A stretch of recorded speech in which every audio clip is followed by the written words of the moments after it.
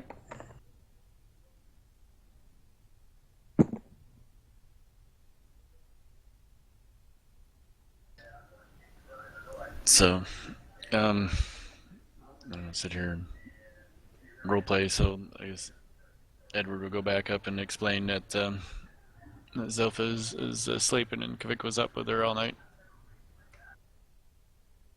Then let him sleep. We'll stay here another day, and we'll leave tomorrow. Oh, bother. Okay. Maybe we could stay for 8 more hours and then travel for 4 or something, at least, towards the end of the day. This seems like a sensible position. We're already here.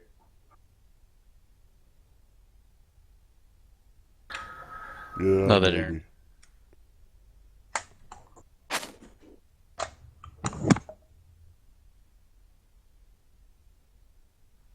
Okay.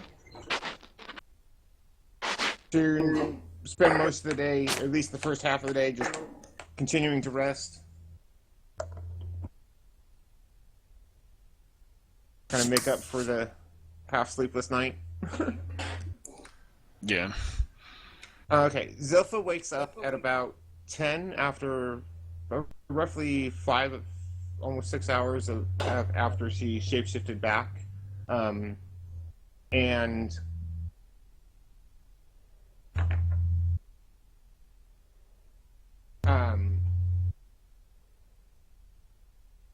Zilpha, give me an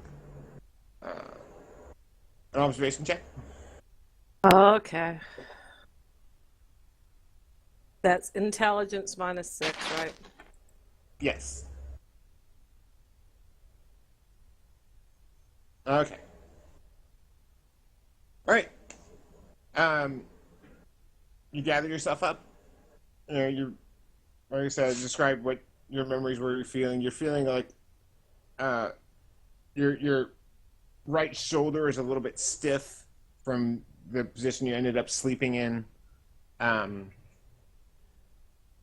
and you finally make your way out. You're able to untie the rope around the simple ring latch or ring through the cage doors. So securing the cage door, you're able to untie it yourself fairly easily. You head on up outside.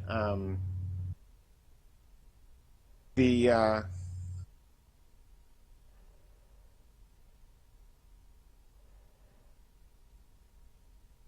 Should probably you see don't Kvik sleeping down there. realize until you're outside, you're seeing the others all just kind of keep spending a relatively quiet day waiting for you to recover, and you realize that you don't have the staff on you anymore.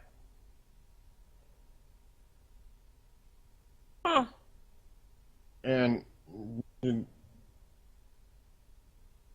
not quite sure what happened, but you just realize after you completely up out of the dungeon and stuff. You realize that wait, the staff isn't with your stuff anymore. Oh, what happened to the staff, guys? Did I give it to one of you guys? I was kind of antsy last night. I don't remember exactly. Oh, bother. Let me look through my things. It would be fairly obvious. I mean, she had it with her when she went down below.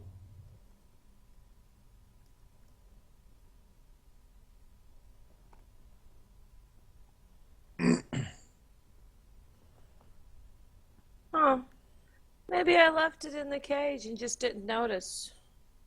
And that could happen. I was pretty out of it for a while. I was feeling bad about Porcus and everything. I'll go back and look. Not that I want to see the remains of Porcus, but we can't leave that behind. So I'll go back Okay, down and look. right. You go back down. You see Kvik curled up in the corner, um, and you see the staff on the far end of the cage from where you woke up, Uh-huh. half buried in some of the scorched straw in the corner there. Okay, I'll go pick it back up. Okay.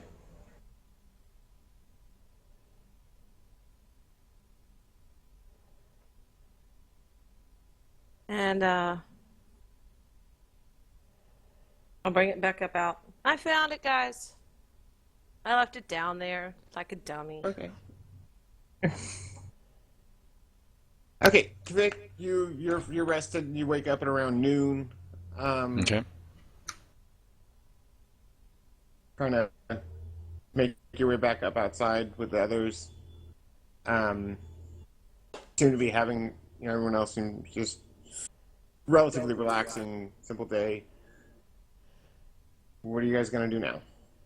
It's noon now? Yeah, it's roughly noon. Kvik has rejoined you after catching some late sleep. Do I have my spells now? Yes, you got all your memorized and etc. Yeah, let me go set those up. Um,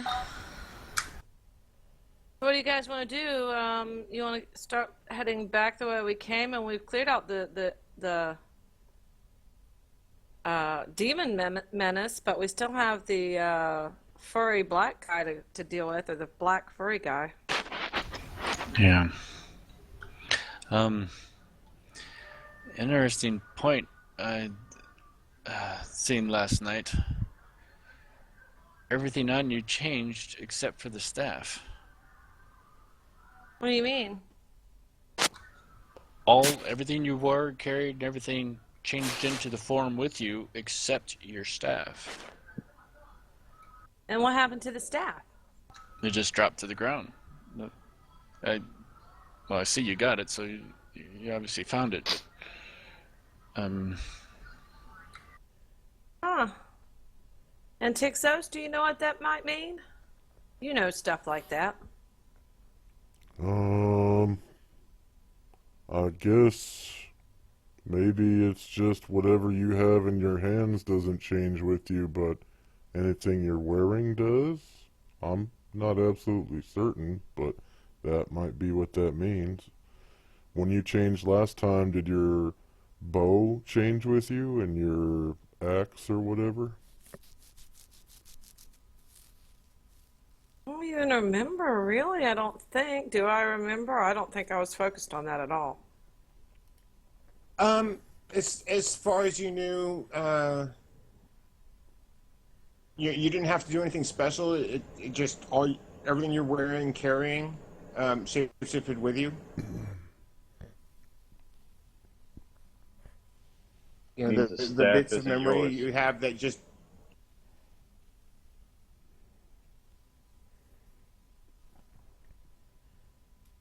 Huh. That's a weird staff then, huh? Maybe it's magic? Something. Oh, well, it's definitely magic. We sensed magic in it last night. But I meant maybe it's the magic that keeps it from changing, is what I'm saying. There's something in Oh, its magic. maybe. It's special. It may because it's necromantic, maybe, or healing. I don't know. Maybe it's immune to these kind of things. Maybe it's bad. I Could it be bad? Well, if it was bad, maybe it would have done something bad by now. We've had it for a while. it True. True. that Okay. And Tixos, give me a spellcraft check.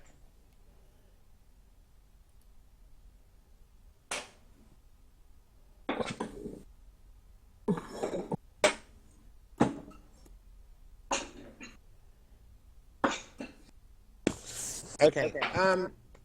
Your best guess would be that the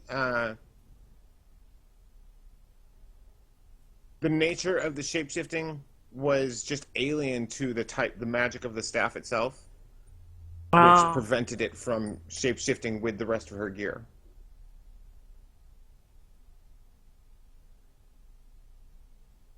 Well, you see, the magic of your shapeshifting curse is completely alien to the staff, thus preventing the staff from shapeshifting with you. That makes sense because when I was holding it, when I had my magic detection on, I sensed it was something kind of necromantic and healing in nature, and maybe that's kind of the opposite of what happens to me. You know, like water and fire just don't mix. Mm-hmm. So where do you guys want to go? You want to stay a little bit longer, or do you want to head out? I've got my light and load. We can haul ass if you want to. I'm feeling frisky now, a little hungry. Well, those Let us do trail that led then. off. The trails led off to the southeast. If we want to try and pick that up again, wasn't too far off.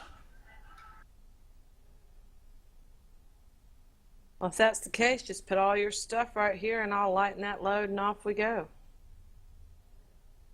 Armor and everything, remember. Maybe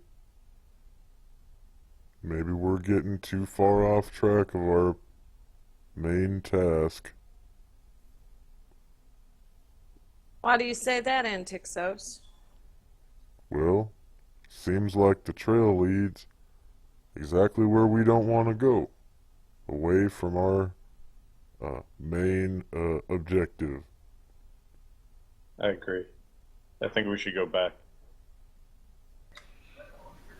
Well, the Well, main objective was to find some strange lycanthrope. Isn't that also what we ran into that attacked those tribesmen?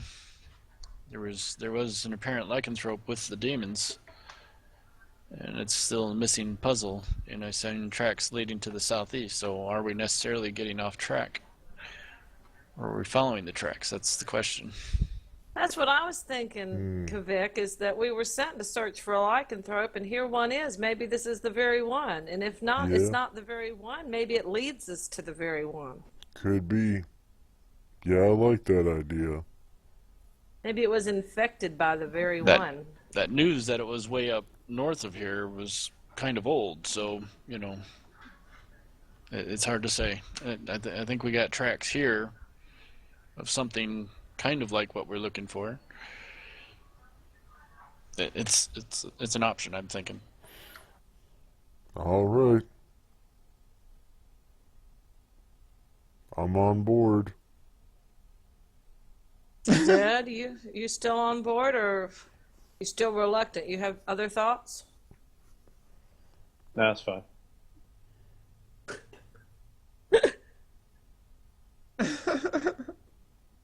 Okay, Well, that was easy. this is good. Okay, Let's just so pile you the gather pile up. and the crap and. Kavix leads you to where he crossed the trail of the parent pack of wolves to the southeast of Andil. And it's only a short way to where he found those tracks. You see, the tracks are still there.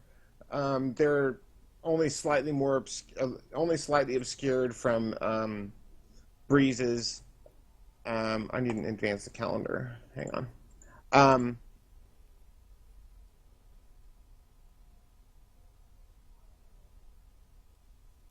and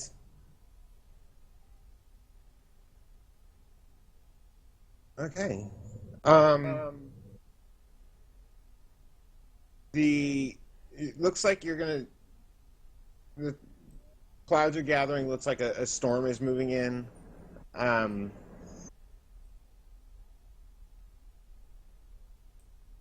Great. There goes our tracks.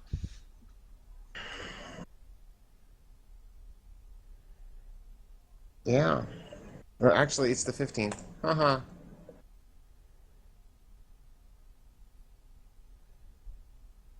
So it rained after the. So do we find the tracks? Yeah, can we even try to follow them? You know, it might be a moot point. Yeah. I goofed and didn't advance the calendar like I should have. Okay. It still says day And 14. it's still now only saying the 14th. The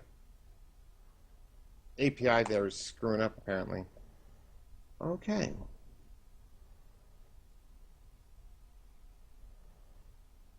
Looks like Antixos and Zed might get their way if we can't follow these tracks. We just head back north and hope we find the guy.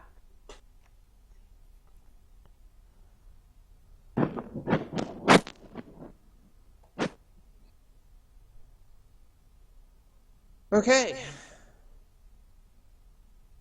So yeah, we're gonna ignore the glitch from my macro and um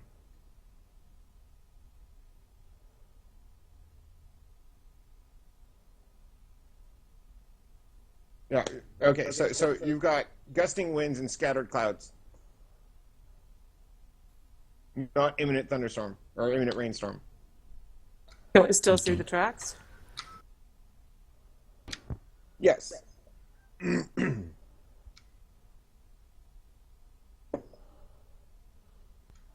you're headed southeast, so I guess we follow them until we need to camp again. Remind me, let me know when I need to cast my spell again. The light and load. Yep. Let me do a hunting check for Arendelle.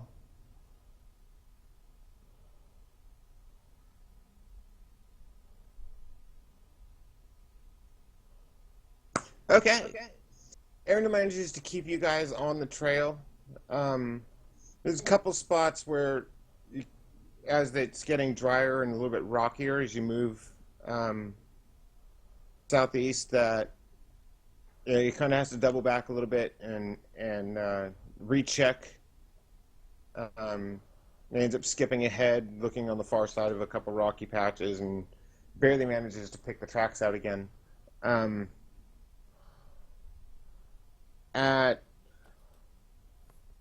You notice as it gets to the drier areas, you're just a bit north of a large patch of woods. That the trail seems to turn more due east. User joined your channel. Yay!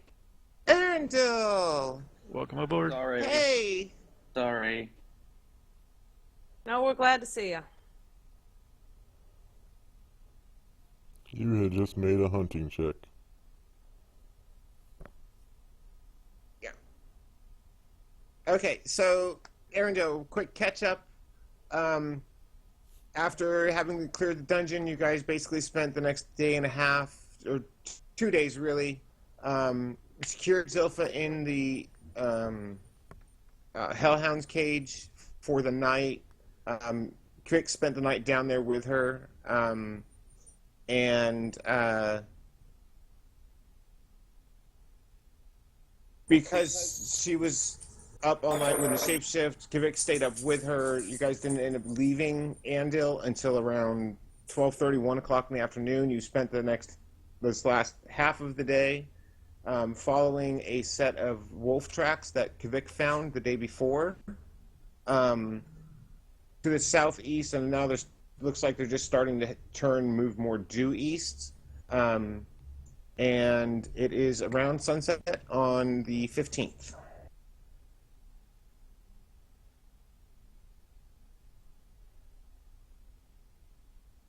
You there, Andrew? Yeah, I'm here. Okay. Sorry again. No problem. So we set up camp or push further?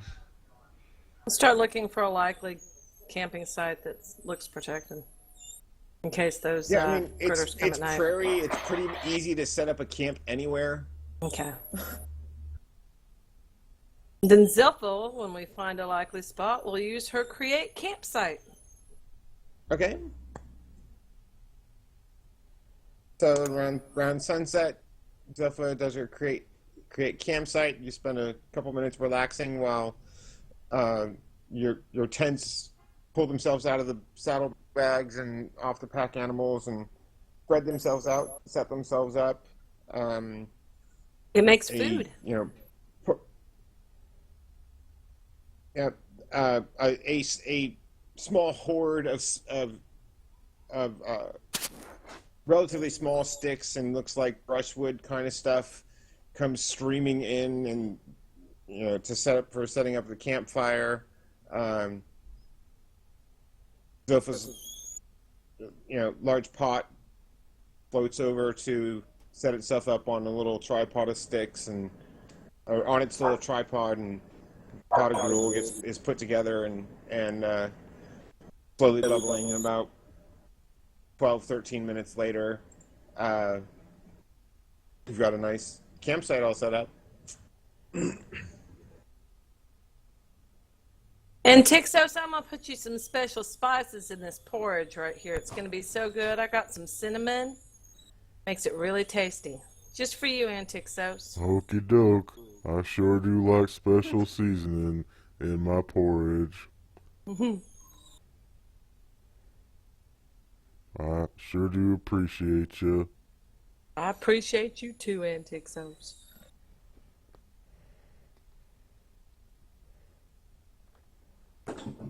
Did Arendelle happen to see anything he could hunt when we were actually following these tracks, or?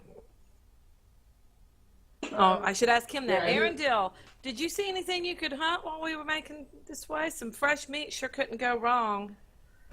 I'm hungry. I don't know. Did I?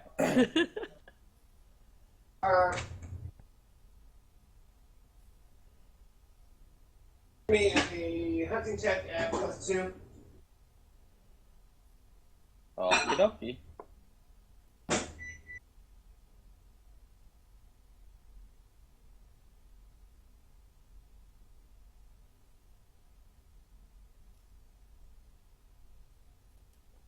Ooh, I made it. Okay. Yeah. Yeah. There's lots of small game, marmots and ground squirrels and stuff, and hares that you're able to shoot a couple as you're tracking in. As you pass by, like in one place, you pass by a thicket, you manage to pull down several rabbits and a marmot.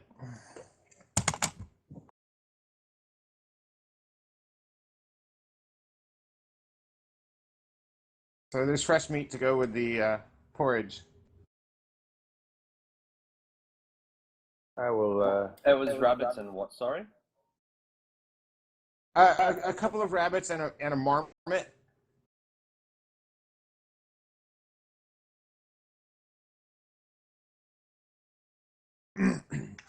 If you don't know, marmots are large rodents, almost the size of a beaver, that Yeah. live in very rocky areas. I was thinking land beaver.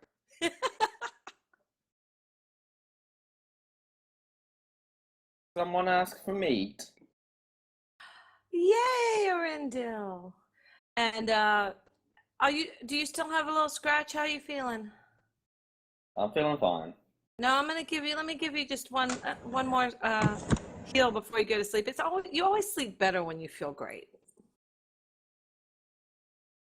Very well. That should top you off.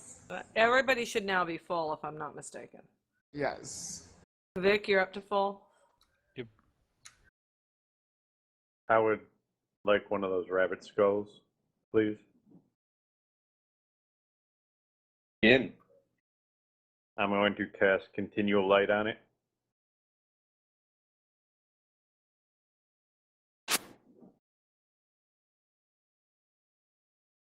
Okay.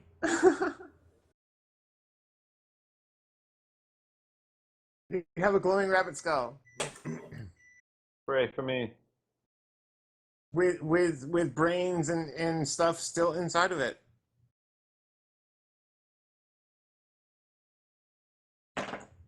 I'll ask Arendelle how to get the brains out.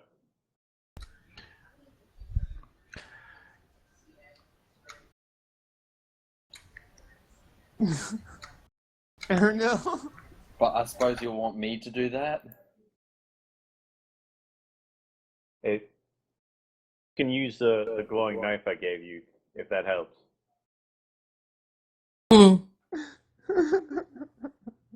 Another hunting check? No, it's a pretty simple matter. You just have to open the thin thin bone on the back of the brain pan near where the spine attaches. That's a very, very basic sort of Fair enough. thing that any hunter would know.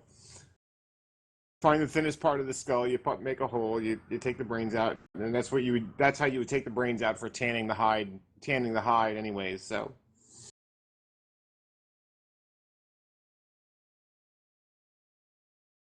Do we want to save that rabbit skin? Let's set it up for tanning. Who Like has a little pouch. skinning? I mean, Rabbit who skin has... pouch. I do. Oh, yeah, then definitely. All yours. Okay, yeah. No worries there. You grab a few sticks and some string and you make a little frame. You stretch the hide out in it after you peel the connective tissue off of it and set it up on one of the pack animals to dry. You know, a few days the rabbit hides dry out real fast, maybe 4 or 5 days. It'll be dried out enough to tan it.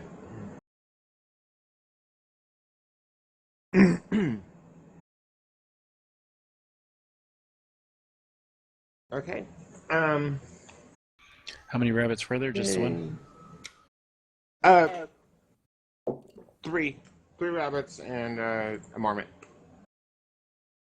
We want the marmot skin too. Okay. Yeah, why not? That was a more or less question to everyone. Did someone want it? Do we bother? Yeah, you're gonna have a little trouble setting up the marmot hide to dry out. It's you know stretching it out. There's not a lot of large branches and sticks like that around here. Okay, we'll ditch that one then. So it's gonna be difficult to make a large enough frame to stretch it out on Right. with what's available, handily available. I will stick to the 3 rabbit skins then. The marmot sometimes be called a woodchuck.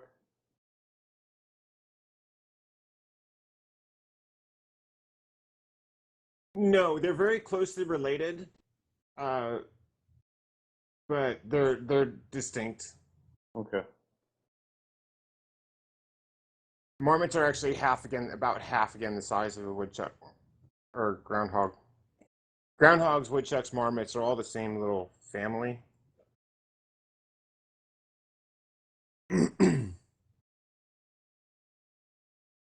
Another nickname for marmots is rock beavers. Yeah. There we go. Found one.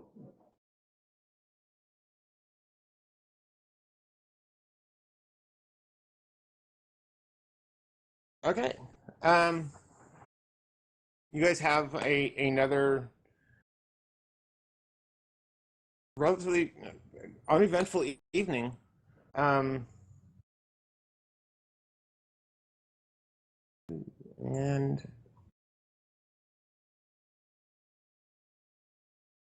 Late summer.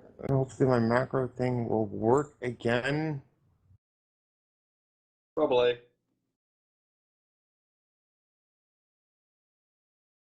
Yay! Uh-oh. Okay. All right. Interesting. It's been very, very windy as you're getting up. Winds are building up pretty strongly. Strong And enough that hot. it's going to make trying to follow these tracks significantly more difficult as they will be obscured more quickly. It's pretty hot out today too. Hopefully the winds will make it feel a little cooler.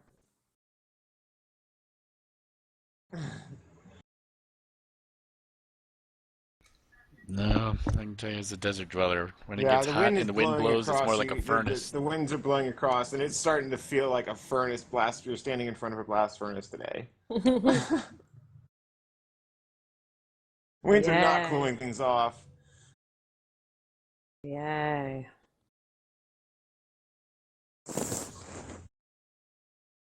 All right, put your stuff out if you want it lightened.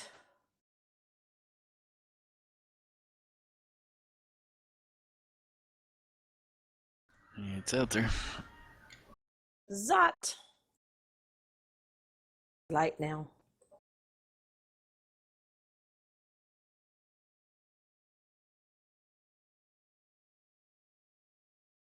Do our best. As we're riding off, Zilpha's going to trot Larry up next to Beef and start some idle chit chat with Antixos. Hey, Antixos, how you feeling? All right. Apparently, he's not feeling anything. Success? Dead. You there? Inside. Geller. There you go. How you feeling, Antixos? Me? Oh, I'm doing well. You know, just kind of sad, a little bit depressed, and these gale force winds aren't helping any. Why Um, are you depressed? oh, just the weather and oh, I'm just my sad lonesome self.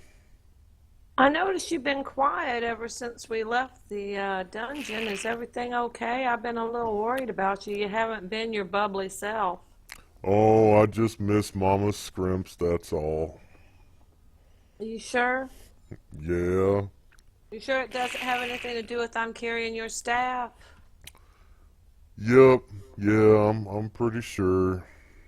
Oh. I kind of would have liked to have a little bit of porcus bacon too, but I missed that opportunity. Whenever I miss an opportunity to have bacon, it makes me sad. Okay. Just checking. Keep me updated.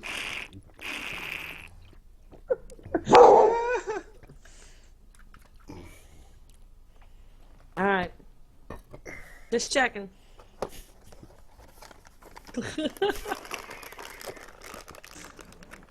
Alrighty. Arundel, give me. Actually, Arundel, give me a hunting check.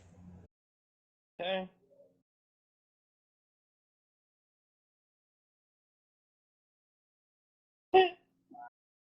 Okay. All right, now, Vic, give me an observation check at -4.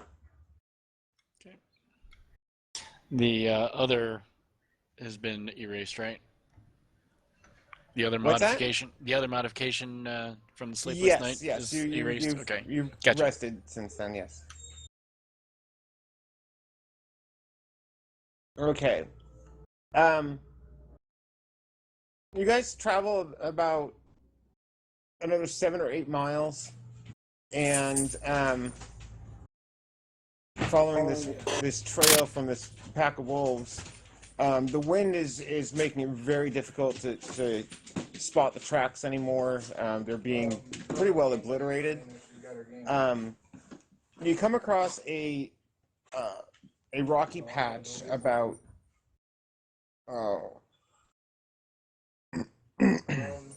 150, 200 feet across. You find scattered bits of some small animals, a few scattered bones.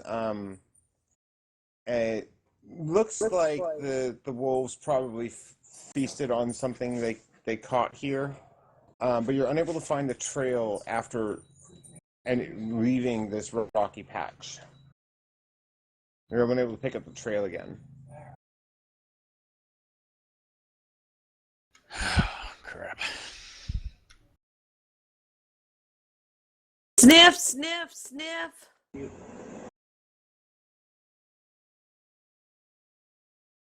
One sec. Gonna silently curse myself for losing the trail again. Well, I'll be right You back haven't while shot she's anybody. typing something else. I need to go get my beverage. My beverage ran dry. Yeah, I hate it when that happens.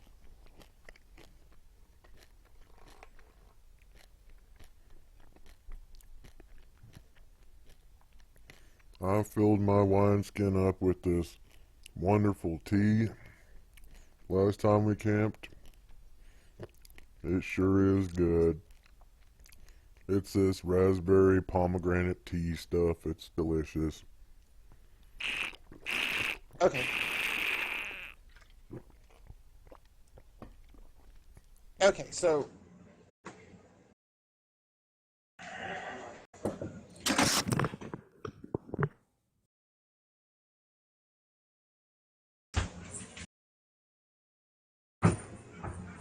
right. Um,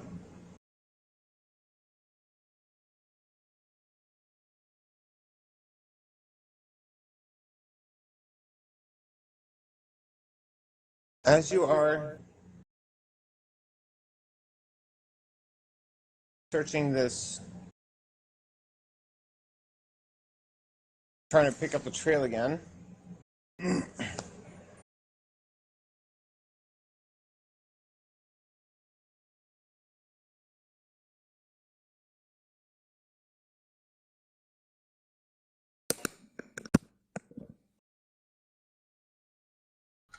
Chuck coming up. No. Uh-huh. There's no surprise. Um, Oh, do you want alert instead of observation, or did you take care of that already? what's that? Do you want alert or observation? Sorry. No, there's no surprise. Yay! To from the north, about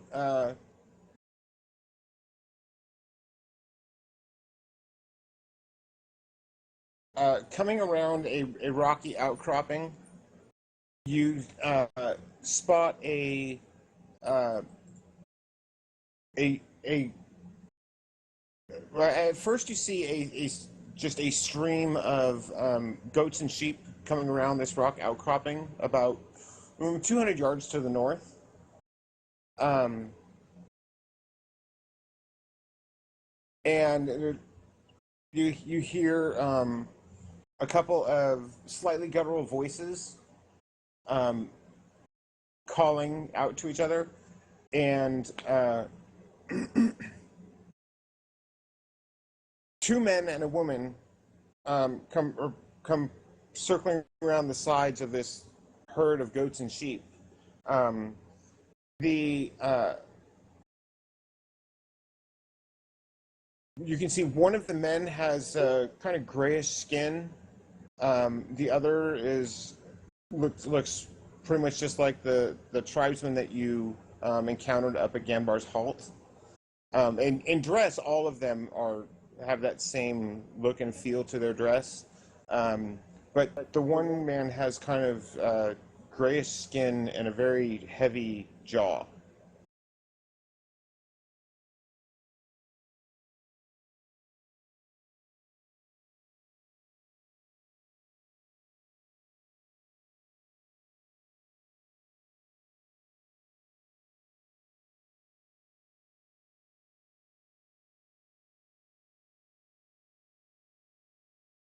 Okay. Is there any cover to be had? Yeah, I mean, it's a very rocky little area that you're in.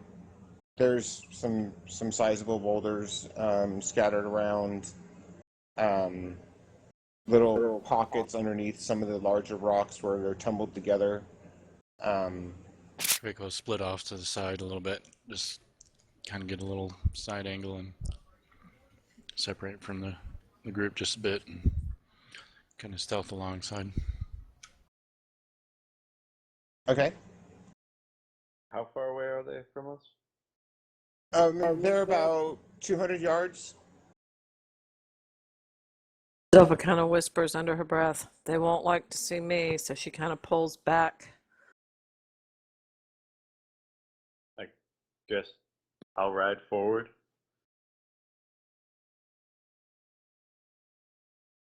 Okay. Uh, kind of let them spot me. The when you start moving, the gray skinned man is mostly focused on the herd of animals. His eyes kind of snap up, and he looks at you, and kind of cocks his head a little bit to the side, and he calls something out in a language you don't understand. Uh, and he quickly pulls a spear around and moves to put himself between you and the herd, and shouts back at the other two, and they start trying to get the herd back. Keep the herd from moving past him. Just put both my hands up, like at about chest level. Okay.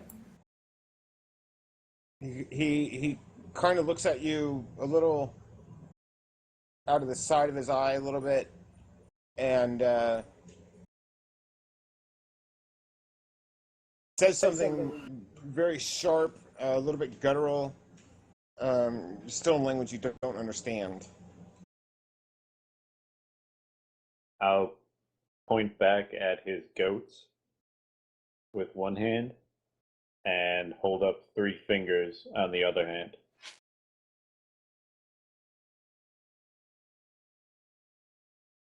Hey Zed, He's don't forget to he's just jiggle your looking at belt you pouch at completely him. confused.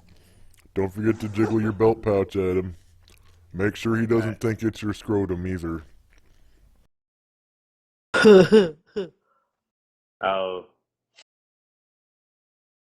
I'll stay where I'm at, but I'll make like a grasping motion towards me, and 3, point back at uh, his herd, and then kind of point at my pack and point at him. He's still looking at you, very confused. He calls out something. It doesn't have the same rhythm to the speech. Um, uh, there's a very you notice he's looking you up and down pretty intently, and he says something in sounds like a very, very corrupted form of Xandar, like a very a dialect of the people from the Zan Plains, the plainsmen up far to the north. That the only word you're able to pick out from this little brief spurt that he says is names.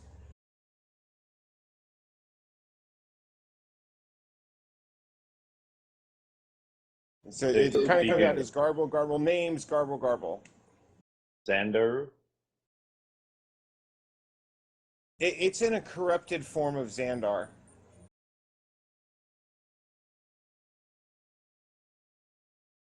I will just point to myself. Say Zedius.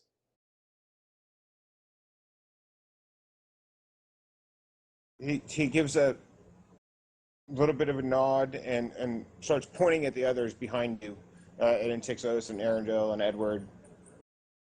I will list one in turn while knife handing. I will leave out Kavik. There'll be no knife handing towards Kavik. Or mentioning of his name.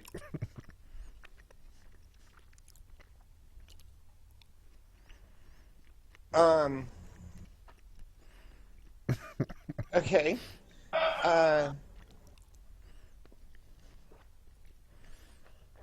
He waves back, and you can see coming around there. There's about 15 more people have come around this rock outcropping behind them, and they're kind of circling around this small herd of goats and sheep, keeping them from moving. And two other men. One is a much.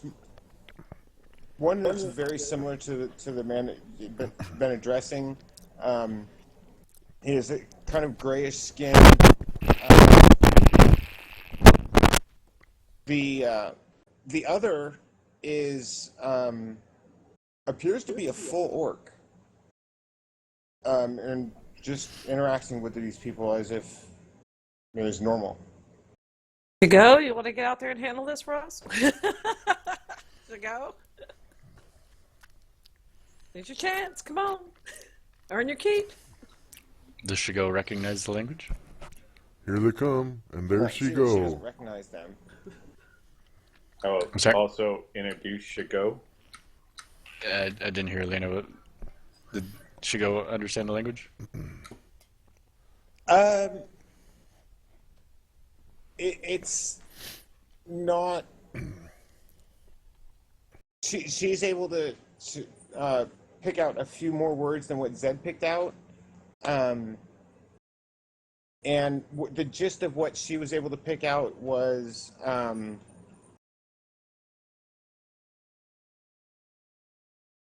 friends give names, then ask for stuff.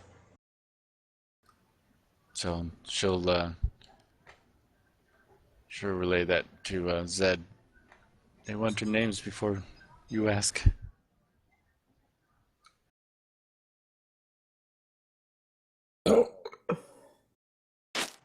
I will put on my overly exaggerated syringe face and shrug and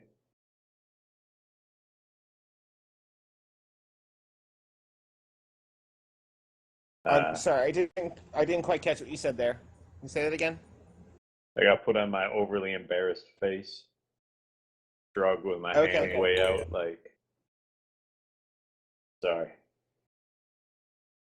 Okay, no, it's the other the orc and these two grayskin men are now separating a little bit from the group. They moved up to about 50 yards or 25 yards away from you. They kind of stop. The several women from this group. It looks like there's about 40 men and women in this small tribe. You can see in the back. So there are some. You see, the sheep are extremely large, almost the size of the dwarven rams that you've seen. And several of them have bundles that look like papoose carrier kind of things with small children riding on these huge sheep, these huge rams. And the other goats look more normal size. And as this small detachment is these three men are moving up towards you, the orc and the two grayskin men. Four women detached from the group after settling stuff a little bit. A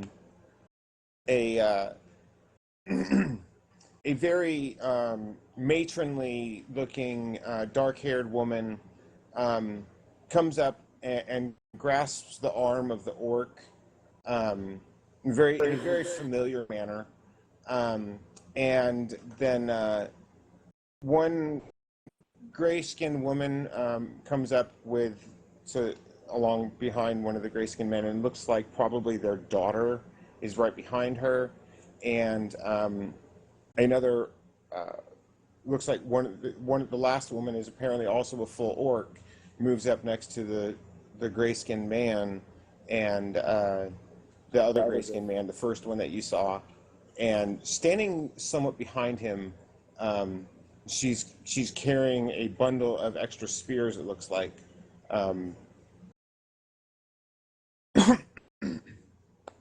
The orc calls out again, and Shigo's starting to get the idea that the language that they're speaking is a kind of a blend of Zendaru, based on Zed understanding bits of it, Orcish, and the language of the plainsmen here. Once this whole little group is gathered, about 25 yards off, the dark-haired woman and the orc man step forward a bit more, and they say again, friends give their names first. And then he identifies himself. I'm Gardo. And then he gestures to the woman, the matronly, dark-haired woman holding his arm. And she says, close enough, yes. Guardo. And she says, I'm Sada. And it goes through the others. Each couple identifies the man and the woman, and then the daughter behind the other two last. Yes. I will dismount and approach.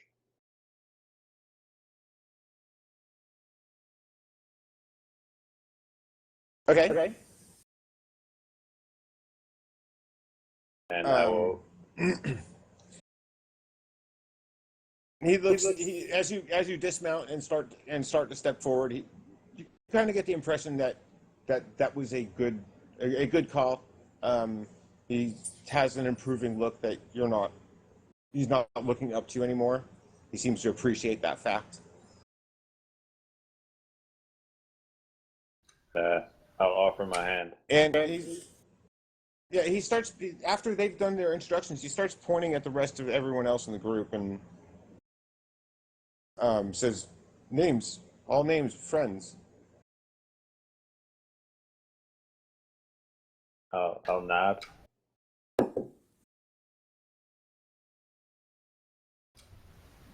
While this is going on, the names are, because the interaction here is important for Gavik at the moment. Has Gavik seen anyone else trying to flank or move out and about? No, all the tribesmen just seem to be concerned with keeping their herd together for the most part, and then there's the small detachment with the 7. Okay. Thank you. The 3 couples and one with the older daughter.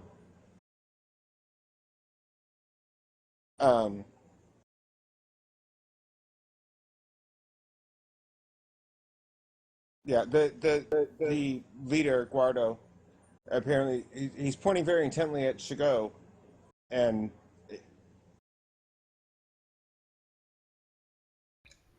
She holding lowers his her hand head. out with a kind of a questioning gesture. I will tap my chest, point at her, and repeat the Zan word for friend. Okay. He says, yes, friends, but names. Oh, I will go back through and go like one by one, same way he did. But they each individually stated what their names were, not that he introduced everybody. Oh. I will turn around and tell everybody to stay there, state their names loudly and clearly. Okay.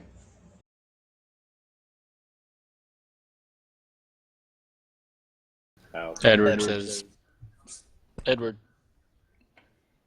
and gives a nod. Okay. Arundel will speak up and say, name's Arundel. Silpha will nod her head toward them. Now notice she's kind of turned to the side. And she'll try her best to look like somebody who's kind of shy, not fearful, but just shy. And go, Zilpha. And then, nod and then kind of look back down. Okay. And the man, Gordo, the orc man, is looking very expectantly at the others and Tixos and Shigo. Shigo lowers her eyes to not look at him directly and says her name. Okay, and she's kind of lowering her head. You see a look of the men have this look of starting to get almost this angry look when they notice that she's dropping her gaze. She's not looking at them directly. Is that not normal for her tribe? For Maybe I misinterpreted. A woman abasing herself would be very appropriate, yes. Okay. All right, I just wanted to make sure I didn't They're improperly roleplay reacting it. negatively to this, though. Okay. They're not happy with the fact that she's abasing herself.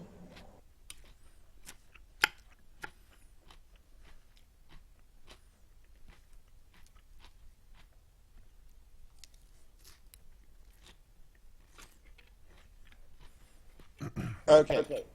Guardo, after all the names have been exchanged, Has Antixos not identified himself yet? Yeah, I typed it in chat. Oh, Okay. okay. After Yeah. all the names have been identified, I missed that because I was waiting for this. Kvik will come around the corner that he's at and announce himself. he looks a little bit startled seeing you coming around the corner, and the man and the dark-haired matronly woman step forward. The orc man and the matronly dark-haired woman step forward a bit more. They're now about 10 feet in front of the other 5. He gestures towards Zed and Shigo, especially the two that have been speaking words that they can understand the best.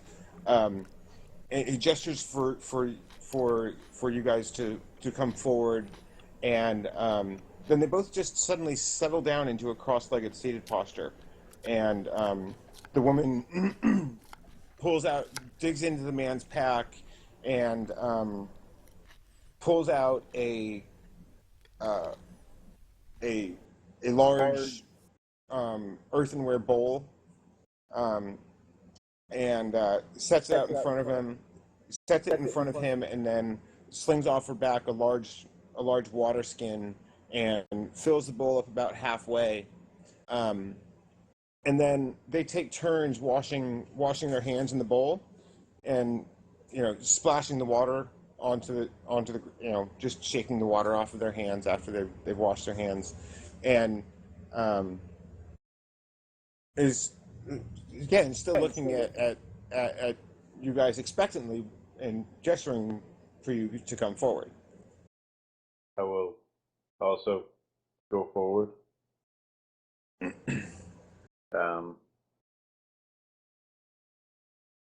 First, I will go to Giuseppe and take some salt out of his pack.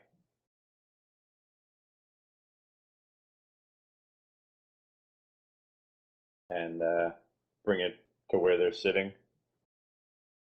I'll sit down. He looks at this the chunk of soap that you have in your hand, and No, this salt. really Salt.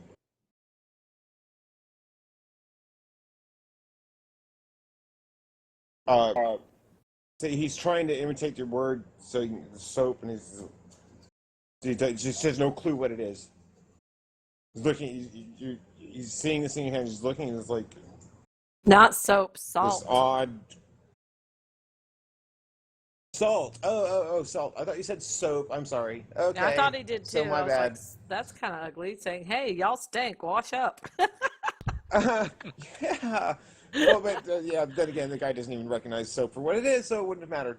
Um, okay, so you got a small pouch of salt with you, then? Yeah, I'll Okay. bring that over to Okay. where they're sitting. Okay. Um. Uh. He starts speaking again. Between Zed and Shigo, they kind of make out. He's saying, uh,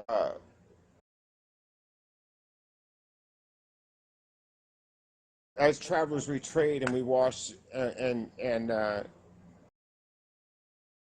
but before travelers trade they wash the dirt of the dirt to make sure that their hands are clean so that a clean deal may be shaken upon. I will nod and wash my hands. Okay.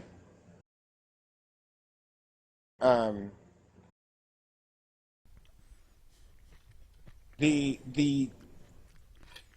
couple of women towards the in the in the group that's behind the two apparent leaders are very intently watching Shigo throughout the whole exchange, um, and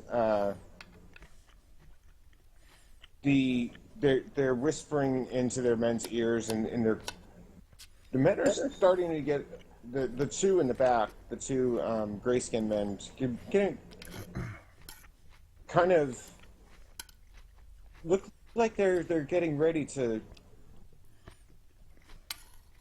uh, they're getting more and more agitated. Um,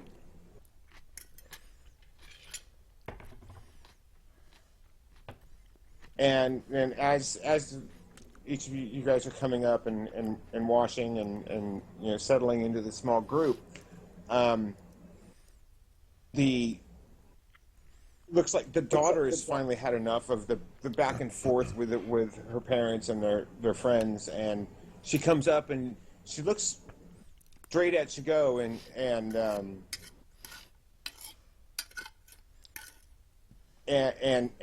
says in just in full Orcish, um,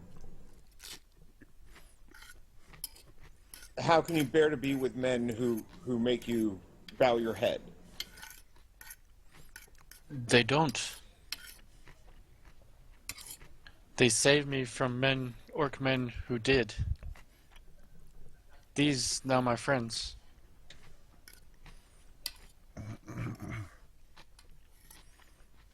They saved me. I meant no disrespect. Men of my tribe made me do this. I know no other way. They're all looking at you guys are hearing this exchange and not understanding much of it, and the tribesmen and women that are there, um, they're looking the the disapproving looks and they're everything seems to kind of come down a notch or two, and um, the young girl says, "So your tribe was all orcs?" Yes. And she'll say the name of the tribe. Okay. Um, I had heard stories that from Gordo of bad tempers of orc men, but I never gave them credit. I'm I knew no very other way. sorry for you. I'm very These sorry these for you. And she comes friends. forward and she just wraps Shigo up in this big hug. She's not even Yes. sure how And to she, handle that either. She's the sign of infection. She's just kind of like unsure what to do, and slowly puts her arms around her, kind of lightheartedly.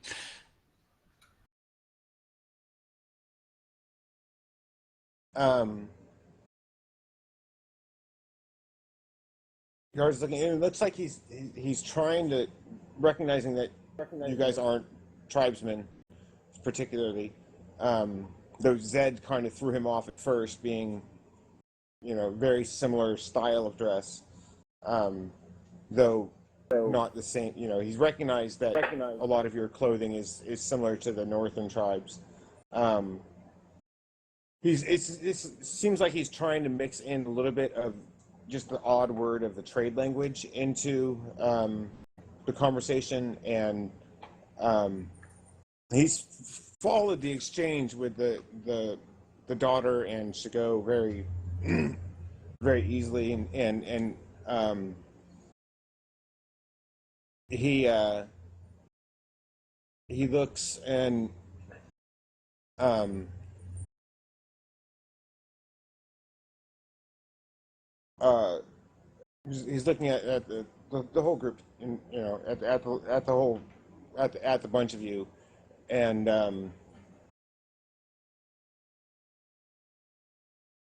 says in barely understandable, and the barely understandable trade language.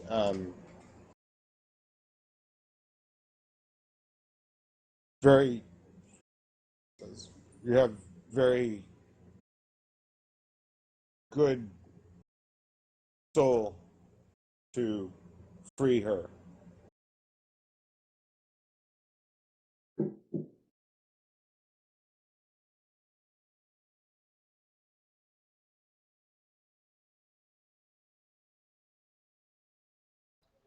So Shigo nods it, or acknowledges Antixos, and Shigo makes it a little bit more clear that the group is interested in buying some livestock from them.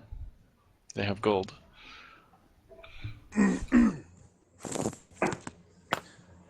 I Uh, I might have something better than gold, at least to these people. okay. I So, have uh, so after Shigo conveys this, she's kind of pulled away from the young girl enough to speak clearly. Um, the Shigo, do you see this kind of a blank look on their face when she says that they have gold for animals, and the as you're looking at this group, there's very little metal of any kind anywhere about them, other than the points of their spears. gold. Quite a few of which look like they've been. The spear points are actually made from knives that have had the handle scales knocked off and been affixed to the shaft. Um, uh, about a third of the spears that they have appear to have stone points rather than metal ones. So, So she leans back and said, I'm not sure gold is what they look for. I actually planned for this. Yes. say it again. I actually planned for this.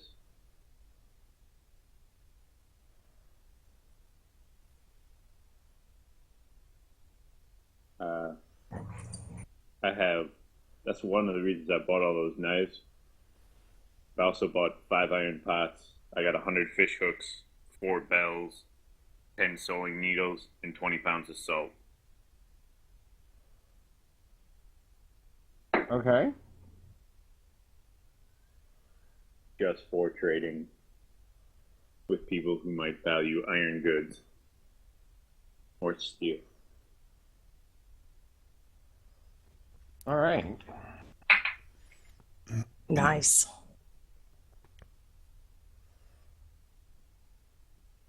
Um,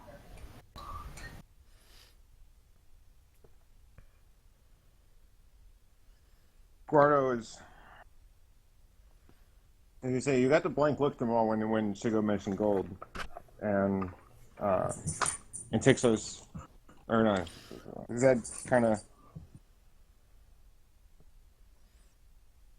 starts pulling stuff out, showing some of the different stuff that he has for to trade, and they look the fish hooks they look like they recognize them, but they're not they don't appear to be fishing types. Um, when when they see the bunch of the fish hooks, they kind of say to them. You hear them saying to themselves, looking at them, and say "quasi." They say "quasi" and they nod to each other, confirming. Which, uh, yeah, you're remembering on the map that there was a town along the coast called Quasi. Um, and so you're kind of getting, oh, okay, they recognize them because they've seen them, the people there who fish but they have no interest in those. They're very interested in the knives The and the knives salt in particular. Yes. also have continual light on them. No. No. You cast continual light No. on all of those knives. No. Hey, no. Zed. Yeah, I had. Ah. Okay. Okay. Well, it's middle of the day, so it's not necessarily detectable at this point. Um.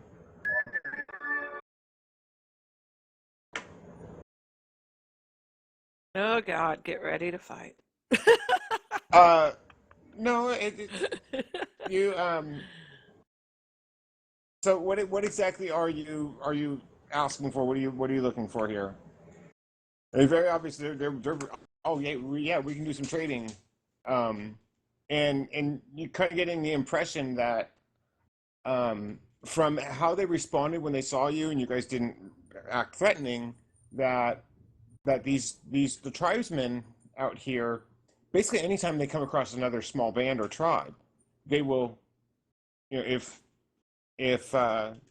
someone isn't aggressive, that they're they expect to trade with each other. It's a very constant sort of thing. Their default reaction was to trade.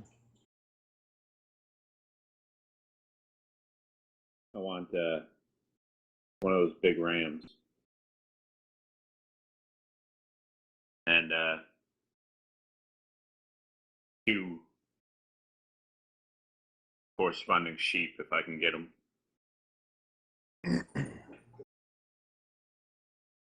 Okay. Um,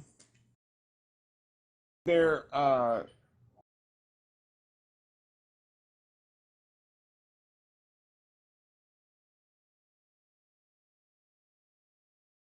you say they're a little bit reluctant to trade off any of the giant rams that they have, the giant sheep. Um, the as far as the rams, the ewes, they're much less reluctant to trade. Um, and basically every time you go to you ask about a ram, um, they kind of gesture and say no 5 goats, no 2 ewes, no, they really don't want to let the ram go. It looks like they only actually have 2 rams in the herd. Uh, there are probably a dozen ewes and 30 goats scattered back and forth, male and female. So.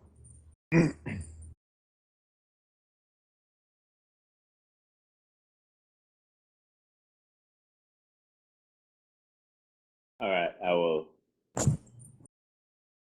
try to get 2 of the ewes and then 5 of the goats. Say again? I will accept their trade of 2 of the ewes and 5 of the goats. Okay. The how many knives are in that bundle again? I only have 3 left after giving them the rest of them to party Okay. members. The they're willing to trade uh one of the ewes for 2 of the knives. The goats they'll trade a pound of salt per goat. Um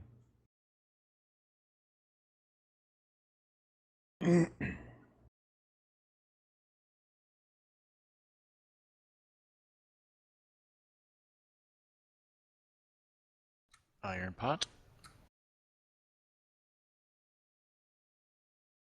Yeah, iron pot. I do have 5 iron pots. I got some sewing needles and a couple of bells. They didn't know, so oh, never mind. I'm not involved in um this negotiation. yeah, It, they're not so much interested in the other stuff. They're really only interested in the knives and the salt. I will face my party. Is there anything you guys want out of this? I thought the livestock was the deal. Then Delpha says, if you have a goat that's nursing, that's milk. Just saying. You really don't want to try to keep I know, right? a dairy goat on the move. I'm I'm just just gonna go with saying. no. Hey, we could get a couple kids, just turn them along with. And I will take the one large Jeez. ewe of 5 goats. Sugo tries Okay. to get him interested in the iron pots. Makes good stew. I will ask Go to explain sewing needles to them. Yeah, as the woman just kind of chuckles and says, we have lots of big pots for the stew. The as as you're working through this negotiation, you notice that the 2 couples that came up with the leaders and their the 2 couples and the daughter stays just sitting next to Shigo the whole time, and the 2 other couples, they kind of migrate back to the main grouping of the tribe, and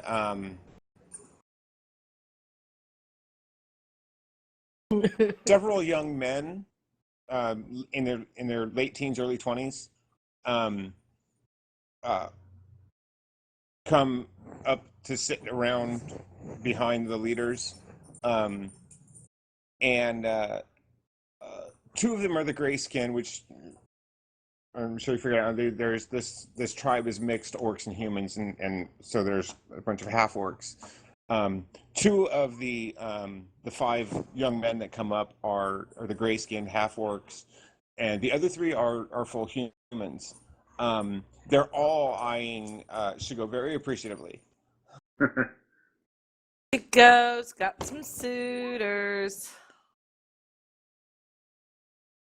She doesn't know what to think. She's just kind of confused. Not used to this kind of affection.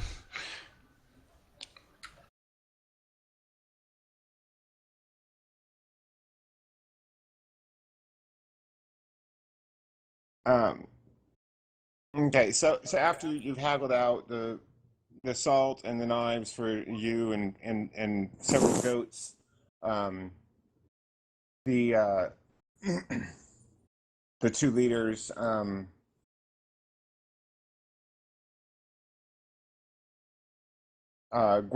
Guardo and Shada, they clasp, they hold their hands up, but they're clasping each other's hands together as they're reaching out above the bowl of water to shake on it. So, but it's like you're shaking hands with both of them at the same time, almost.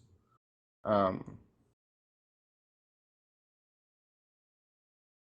I will. and User in your it's a channel little bit timed of an out. odd clasp. Um, and once the deal has been shaken on, they stand up and the seeing that the trading is done and the water has been pulled up, you know, the water bowl is emptied out, the bowl is put away, etc. Um, the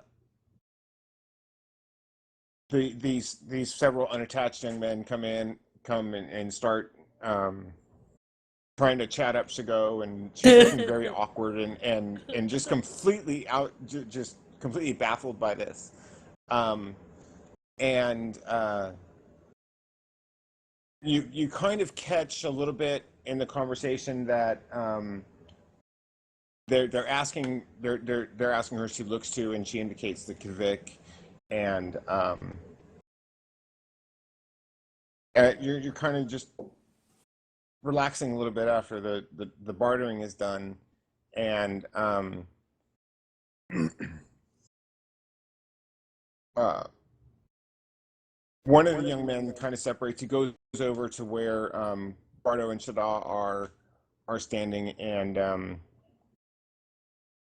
you see he's looking back over his shoulder at your group, and all the animals that you guys have, User joined your channel. and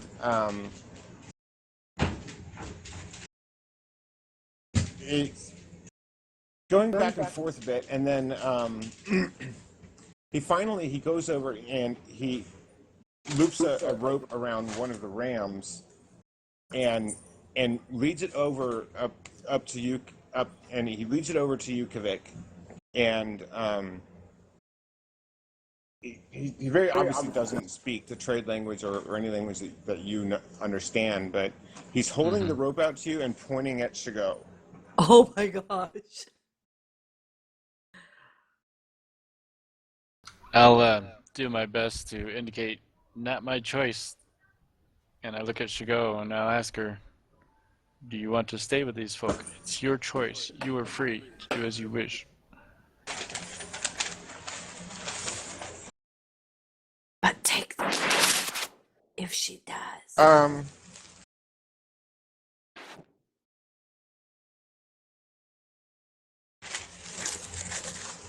I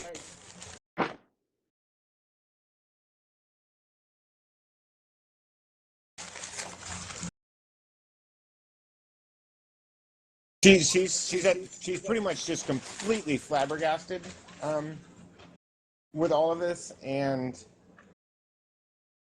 uh,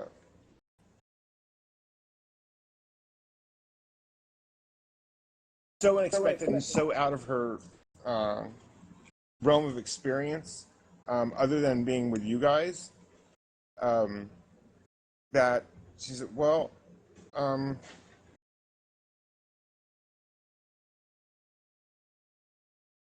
it's an offer I never would have expected. I don't um,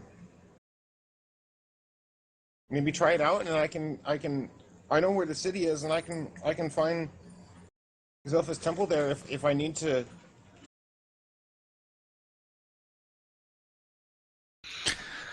Yes, yes, that's quite possible. But you know us, we're adventurers. We're here and there and everywhere, and who knows when we'll ever be back. When we'll be back that way again. Uh, you know, I mean, honest, you're totally welcome to stay here. We will miss you. But being the life where we're going, we don't know where we're going. We don't know what is out there. It's not necessarily safe. You've seen we've already lost people. More people will probably be lost. To be here with a big family, it's a hard thing to pass up. Something that you can experience. Kindness. Be with a group who cares She, for you. she's kind of giving you a nod, and she starts. It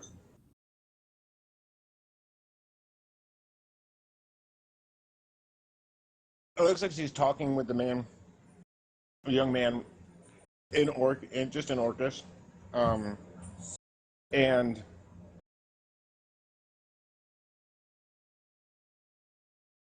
she translates back to you that it's like kind of like she was checking on what his intent was, um, and she basically tells you that he's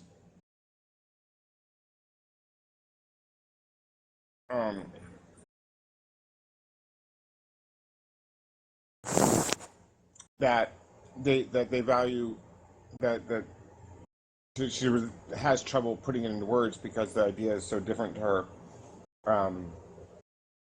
That this ram is the tribe's most prized stud, and they would be happy to give him to you to uh, bring more strength to the tribe by having her join them. That's Wow. kind, but I don't own you. This ram would be yours, for you to do as you wish. And I get ready for the smack on the back of the head from Zed, but Doing the right thing, buddy. Okay, so you're saying you take the rope and then you hand it to I Shigo? hand it to Shigo. I hand the rope to Shigo. This is yours. You are yourself. This payment is to you. You can do with that ram as you wish. Wow. They must love that over there. When you do this, the tribesmen, the young man, he gives you a big grin and just walks away.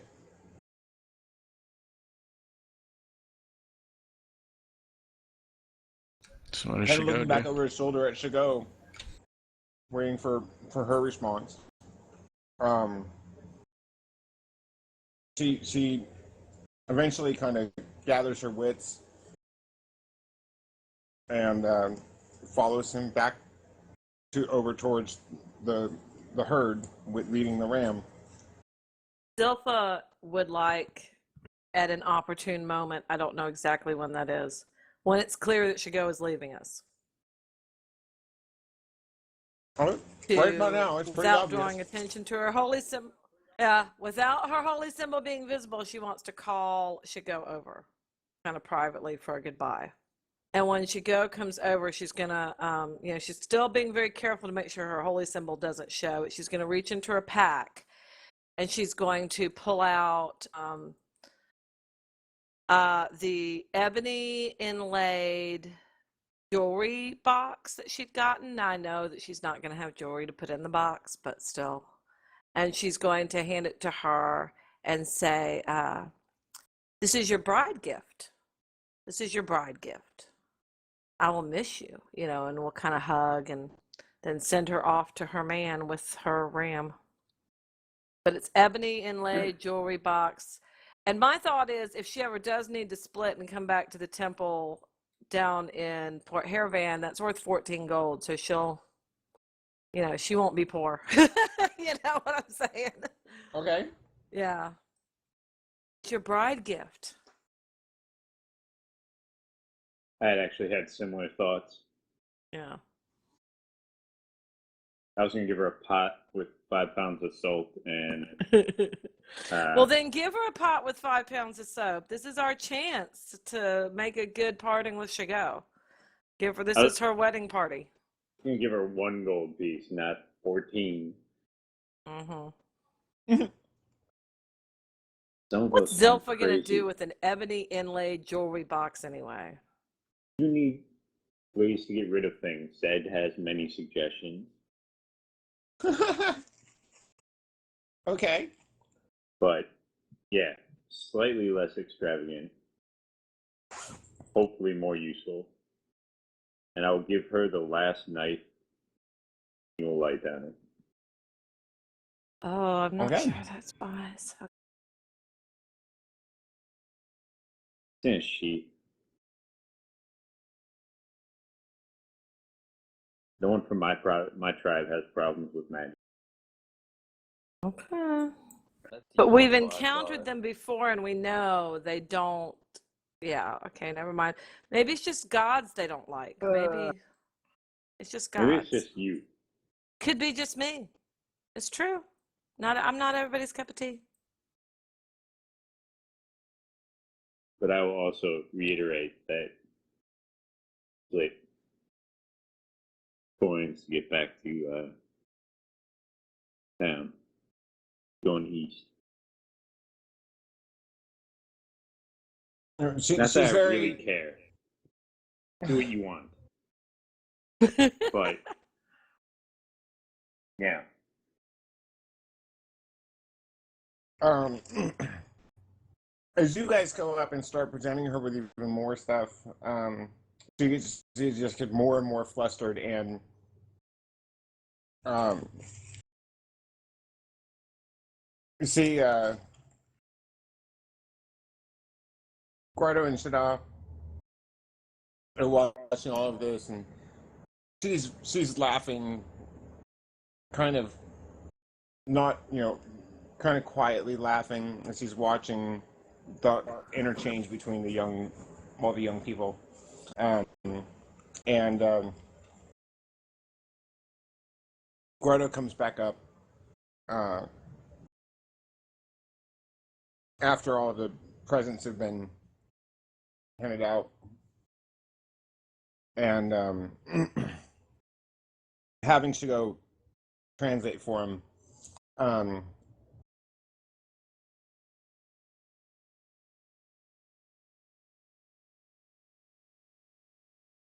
uh, Asks, basically, how you find yourselves on the plains, like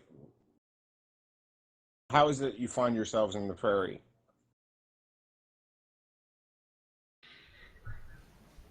Quick, rear his head.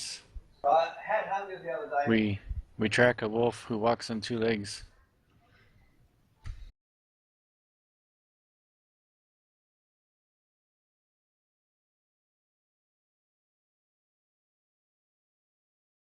And after Shigeru giving the translation,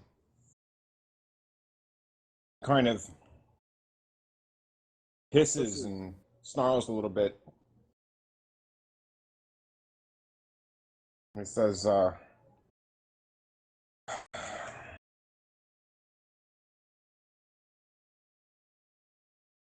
"We know of this creature. He's ruined over a dozen tribes this last year. Oh.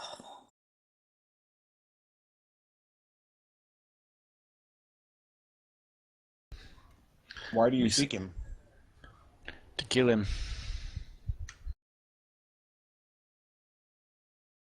He gives a satisfied grunt.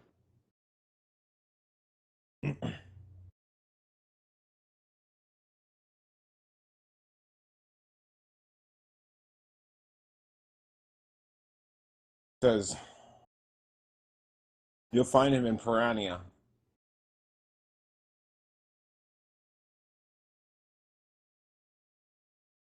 That's the center of where he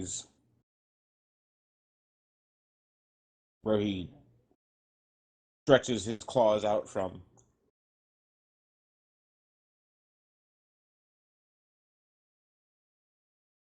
Over here? That looks Yep. like it. Yeah.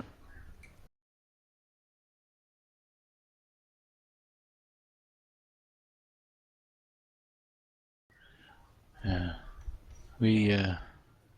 We've dealt with the devils, or whatever, however we can describe the creatures at Endil. They are no more.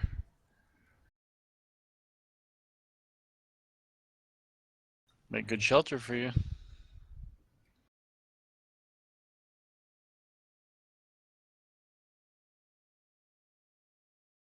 The yellow beasts are gone. That I know of. We killed them all. No more appeared.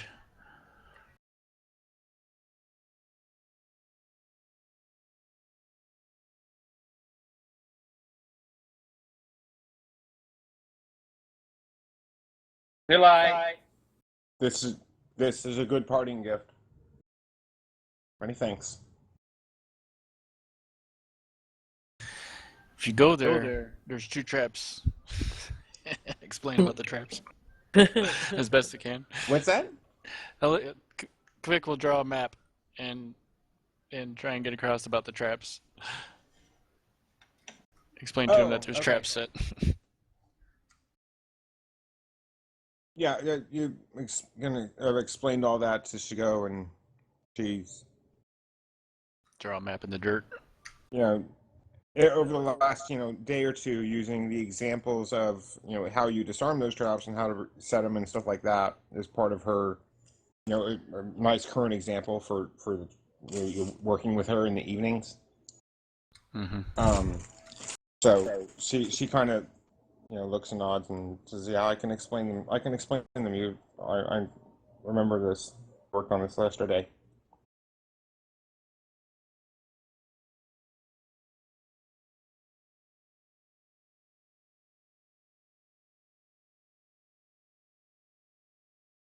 I mean, um,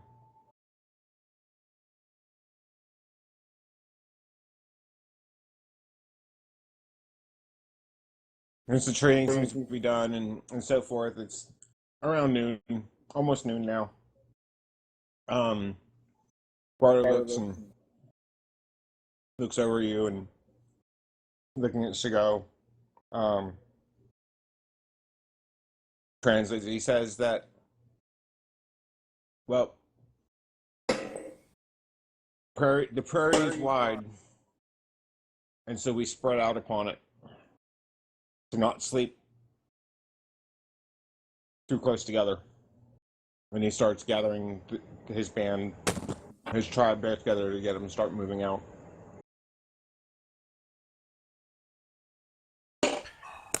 Craig just says a real quick goodbye to Shigo as they get ready to leave, and he'll jump when we head off in different directions. He'll just jump on Grunt and ride off. Not As the looking back. others are getting together, getting ready to move off, she kneels down. You give her a hug and say goodbye, and she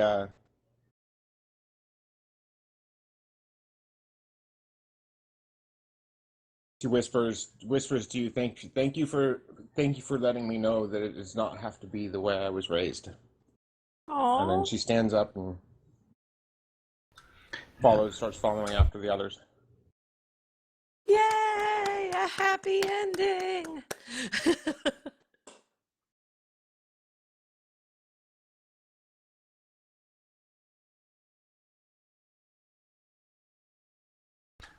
As Kvik rides off, like I said, not looking back. He's not looking back because there's a tear rolling down his cheek.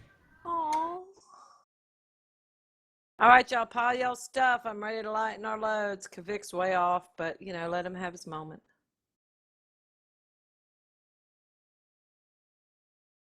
So we set course for Piranha. Yep, for reals. And Tixo. Oh, no, hold on. Change. Zed, Yeah. you think you can find any plantains up here? Is this plantain country? Because in Tixos, I got the perfect meal I'm gonna make for you. I'm gonna make you some mofongo with braised goat. What? Not really. Plantains? Can you find some It's not plantains? plantain territory here, hun. I'm gonna make some mofongo. One of the best meals I ever ate was braised goat Yeah, mofongo. it's not Oh exactly a my tropical God. place here, hun. Braised goat mofongo is the bomb. Okay. Help, we It's got prairie, not subtropical. 5 goats and 2 ewes, right? Singular you. One you. 1 ewe. Okay, Zilpha Um, rides up to Zed. Good trading, buddy. Good job. yeah, Just the giant the giant ram. Um, it's a ewe, obviously, but um, it's okay. Think like bighorn sheep, but twice as big. Yeah. Um, it looks like the original stock that the dwarven rams are bred from. Um,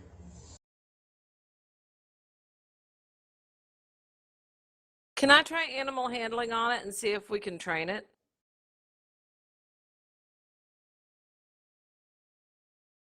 that's animal training, not animal handling. Oh, that's too bad. Getting an animal to follow your lead or do what you want is animal handling. Animal training is Okay. something separate. Well, then I can cast friendship on that thing tomorrow. That's what I did to the pigs. Yeah, you can do animal friendship and Animal effectively friendship. kind of circumvent the whole needing an animal trainer or two. Yeah. That's what I'm going to do tomorrow. Glad I wasted a proficiency on that then. Yeah. does Shigo considered Kale her horse, or mine that I let her ride? If it was, I just need to know if I'm keeping track of Kale or not. That was her horse. Okay, Yeah, that's fine. you've Yep. gotten Kale for her. Yep. Okay. So she rode off. I thought as much. I just wanted to make sure. She's rich. I mean, you think of how she's going to be treated in her new tribe. She's got a horse. She's got a ram. She's got stuff. She's a high value woman.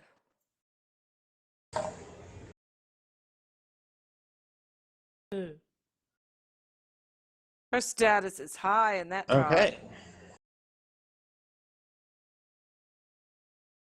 All right, I cast my spell and on we ride. Yeah, I cast my spell. I Okay, gotta so remember to give myself onward XP. to Piranha.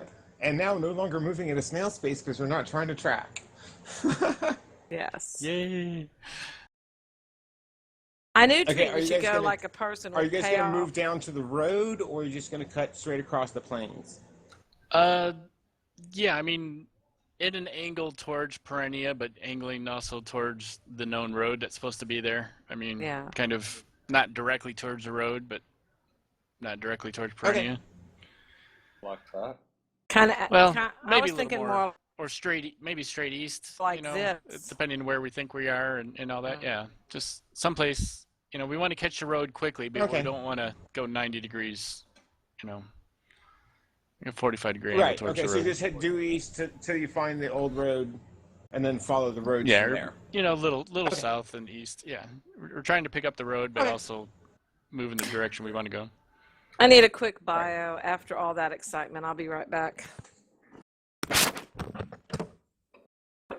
Okay, well, let's go ahead and just take a 5-minute break, anyhow, so everybody can go take care of whatever business they need to real quick.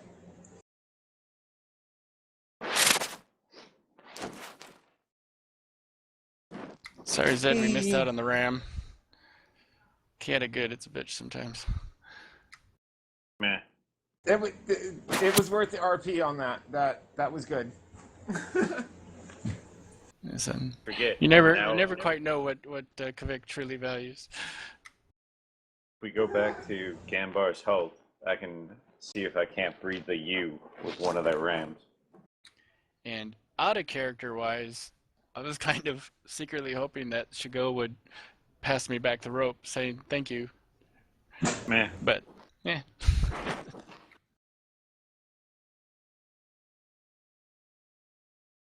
Zed looks at it as he basically bought a giant ewe and 5 goats for about shit. I don't even know if that was 3 full silver pieces. well, the daggers are more than a few silver, yeah. Ah, they were not daggers. They were knives with sheaths. Oh, knives and sheaths. Yep. Oh, okay. Nice. You have a dagger, but that's not what I bought. I'm Gotcha. back. So, yeah, knife with sheath is 30 copper pieces. So that's 2 silver, 10 copper. Yeah. So Pretty good deal. ridiculously cheap. Good trade. Good trade. I'm sure they consider it a good trade too. Got something that they needed. I expected the sewing needles and the pots to go over better. Well, not with these people. Remember, they were expecting to use what was that, thorn or whatever as a needle? Well, they already had pots too, so Yeah. Had They used some kind of apparently they didn't natural. like Kvik's armor idea, but So there we go, 10 copper pieces. So so 4 silver and 10 copper got me 5 goats and a giant ram. Well, a Sorry, giant giant ewe. sheep. So, Zilpha, what's your I'll ask Zed, what's your intent about this here ewe? When we go back to Ganbar's keep, see if I can't get bread. Ah, do you want to Oh, that'll train be it? intriguing. What I really want is a giant ram that I'm going to ride into battle. Glowing horns that breathes fire, trampling my enemies, making the Zed, ground shake and the earth split. The giant ram is not big enough for a human to ride. Yeah, it's for dwarves, It's dude. a medium-sized creature, so it's not big enough for you to actually use as a mount. Don't squash Zed's dreams. he's gonna keep casting enlarge on it every hour. That is a You could wonderful do that. idea. You could do that. Maybe But get yes. permanency later, and whatever. Yeah, Right some- now, I mean, mutton is tasty, I'm just saying. you're not going to do that. Well, if you don't want it for mutton, then I can help you train it. If you want, like I did with Kvik and Grunt.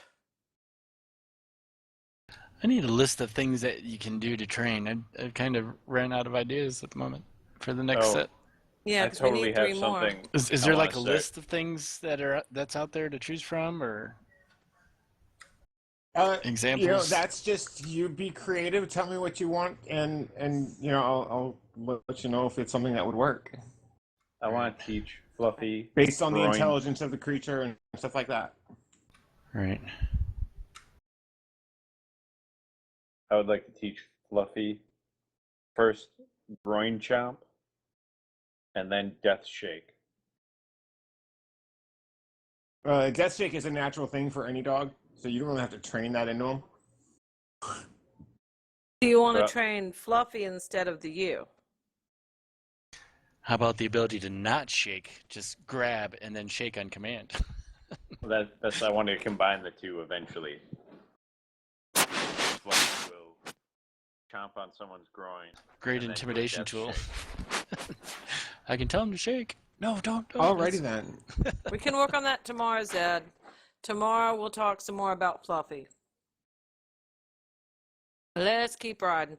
And Zilpha once again is going to ride up next to Antixos.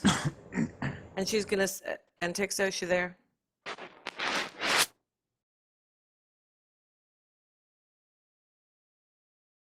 Oh, And- bother. There he is. Okay. I was muted. Zilpha's gonna ride up to Just Antixos. Oh, go ahead. I'm just double checking who has the staff right now. Zilpha. Yeah, I Zilpha took it still off has my the staff. character sheet. Okay. Yeah. I need to add it to mine. Super magical staff, is that what it is? Yeah, it had strong magic, which is Strong magic, okay. She's not holding it, she's just carrying it. That's fine. I think strong magic is +4. Okay. So Zilpha's gonna ride up next to Antixos and say, "Hey, what's your favorite way to eat goat? I like it braised with gravy." Um, to tell you the truth, out where I'm from, we don't eat many goats. It's not meat that's on the menu very often.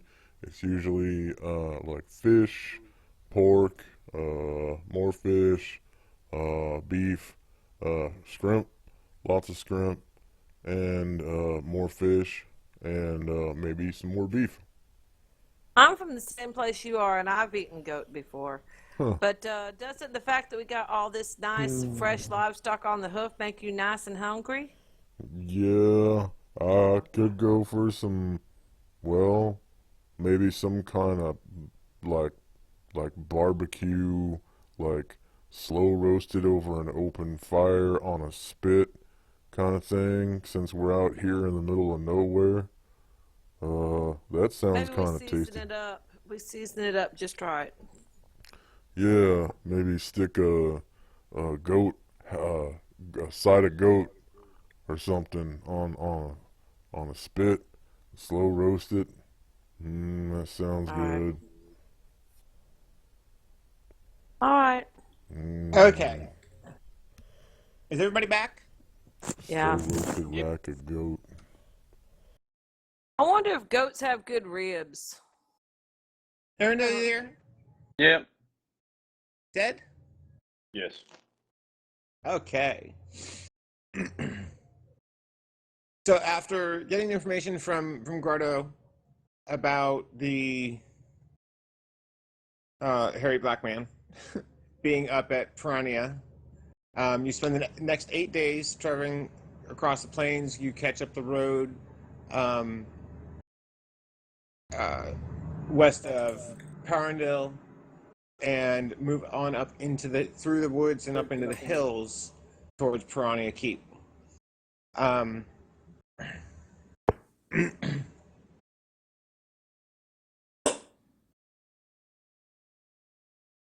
as as you're approaching along the road through the hills here, um,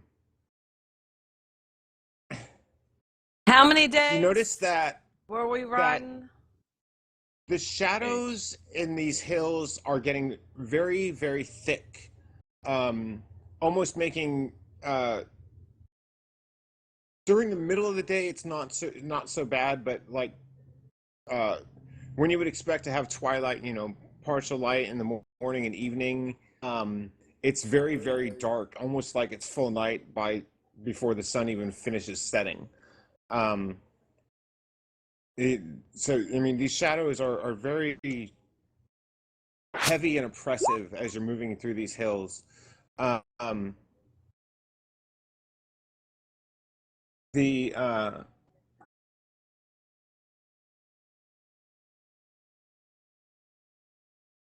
Scattered along the roadway um, for the last day or so, you're getting to where you expect this ancient keep to be. Um, you start coming across uh,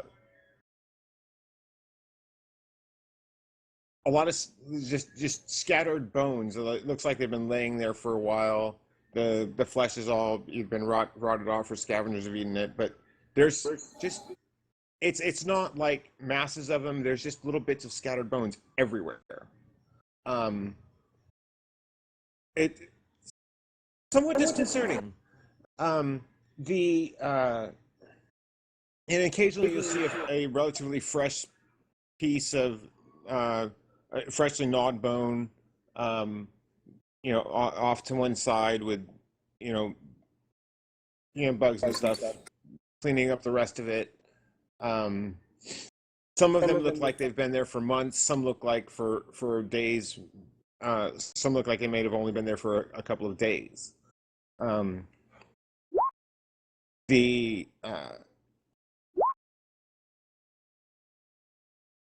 You come where you would expect you should be able to see the keep by now, from the terrain and landscape.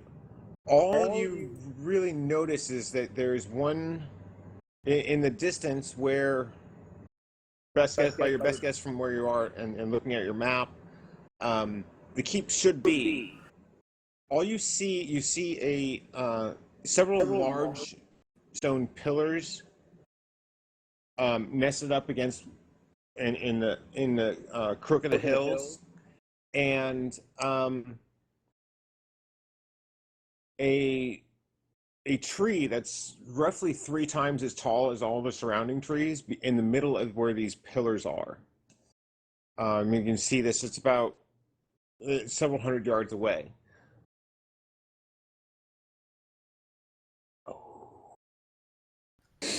Kind of look around cautiously. Is there anything like watching us? Give me an observation check. Mm-hmm. Come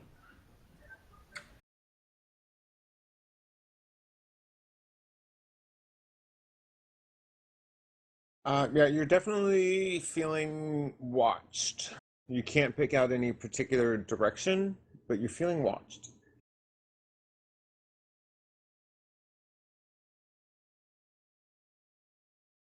Stay on alert, guys.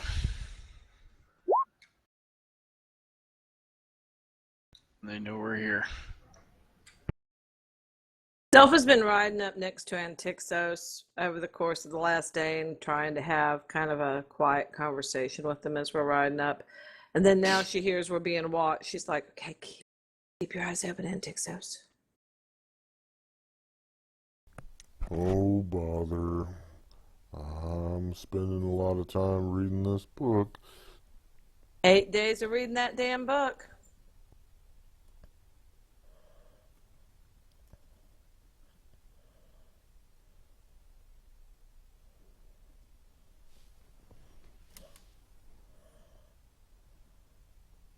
Okay. I would have liked to have made 8 continual light coins while we Okay. were traveling. Yeah, No problem. this is our chance. So what are you guys doing? Yeah, it was like a voice in my head, and it was asking me if I was the new guardian of life or something. And I know that can't be me. I mean, I am an abjurationist. You're an But- abjurer. Abjurer. So I could be considered a guardian, but I'm not sure if that would make me a guardian of life.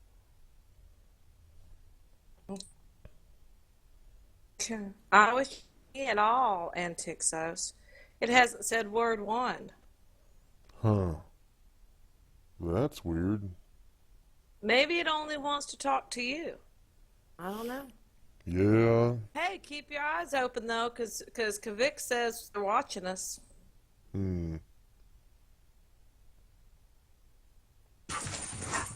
Sorry, private conversation kind of got loud enough for everybody to hear. As she was riding up next to Antixos, asking him questions and stuff. In case you haven't noticed, Zelpha seems concerned about Antixos.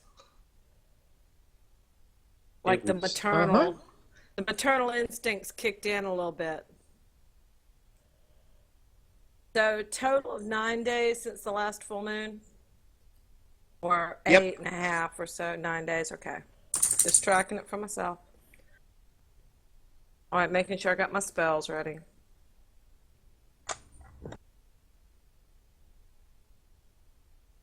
But we don't see an entrance or anything into Piranha? You said a tree within 3 pillars? A tree. Yeah, you can see three large pillars, and this massive tree in the middle of them, in the distance, where you would expect from the map that Piranha Keep should be. You're not actually seeing any signs of a keep. You're not seeing any signs of an actual keep, though. Could be another Then underground again, one. this is We've something seen that several. this was something that was marked on the map that existed before the Sundering, so the keep may very well be completely destroyed, That's what I was or nearly thinking. completely destroyed. The map says Piranha Keep, but the folks who sent us this way didn't say keep, they just said Piranha. You'll find him in Piranha.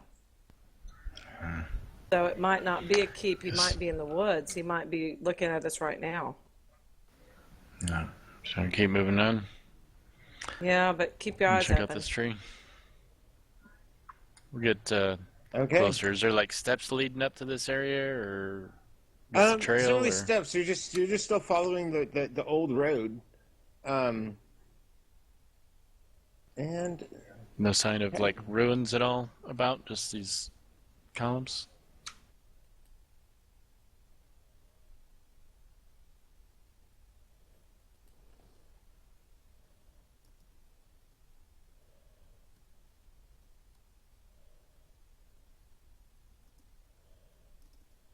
okay. Let me get to the right part on the map here. Okay. Okay, you're following the road, approaching approaching Piranha, which is apparently no longer a keep. I'm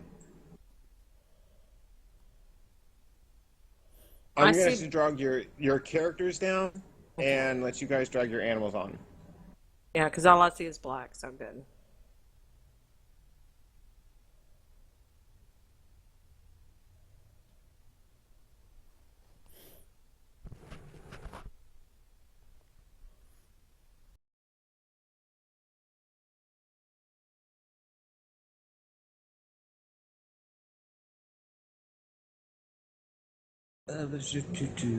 Eastern Badlands. There we go. Okay. Okay.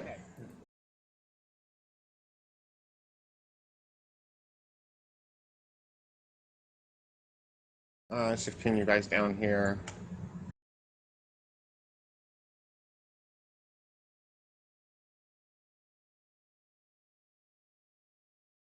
Okay, as you start getting closer to where these trees are, you're seeing that these shadows are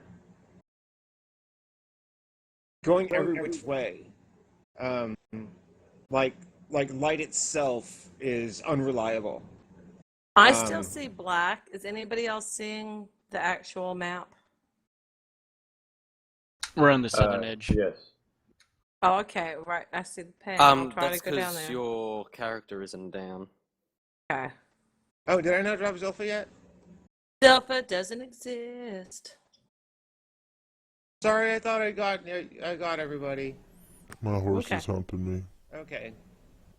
I can drag Larry once I see where I am, but I can't actually control. there we go. Thank you.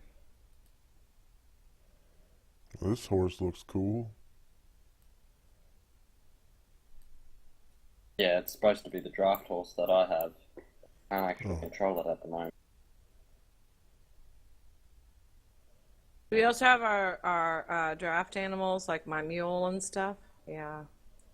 I was gonna say, just drag your animals on yourself. Yeah, that's Ace. Didn't we already have your Ace's token switched out?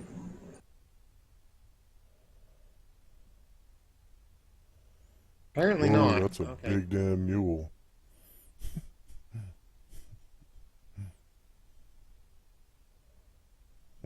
George.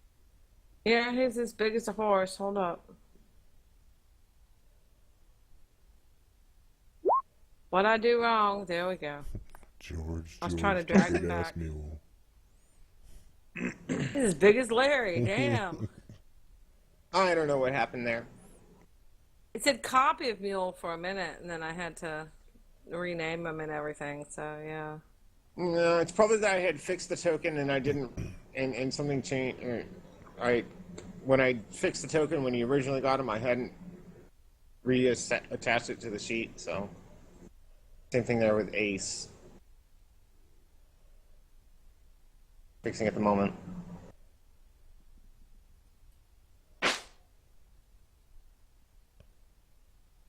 Oh, underneath my horse. Damn it all. It worked. Go to frickin' front. How do I do that? No. Bring Zilf, delete Zilf and bring her back out. Okay, fine. There she is. There's George. Okay. I'm happy now. Everything's good.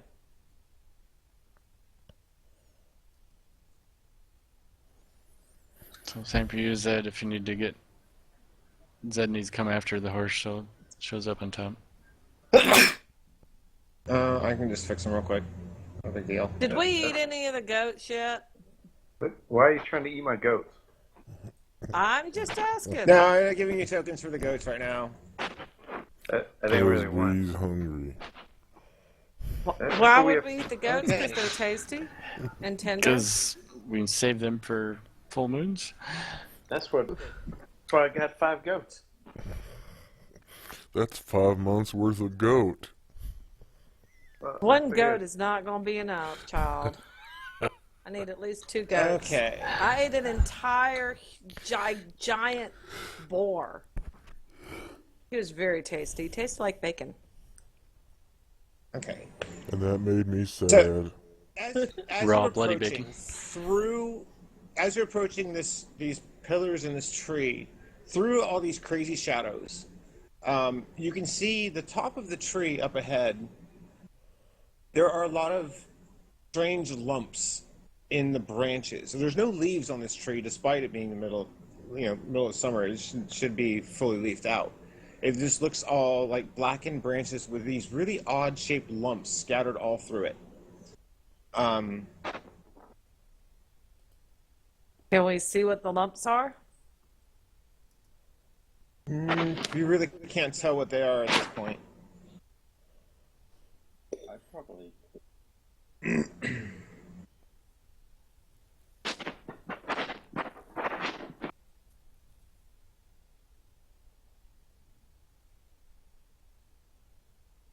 Is there any movement in the lumps?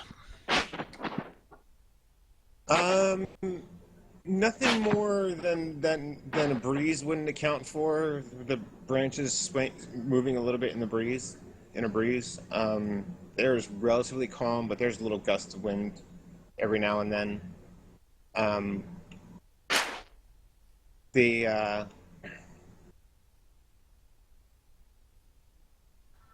Does it look like big fat branches, or that something else has been wrapped up there?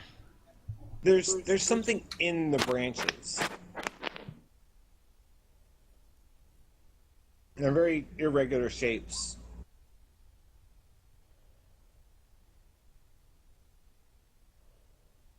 I don't like it.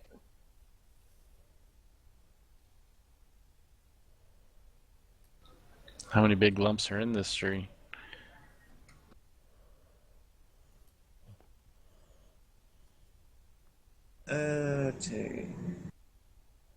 Say that again, quick. Kind of look up and big old lumps. How many of them appear to be in this big tree? Are they countable, or is there Dozens? There's dozens.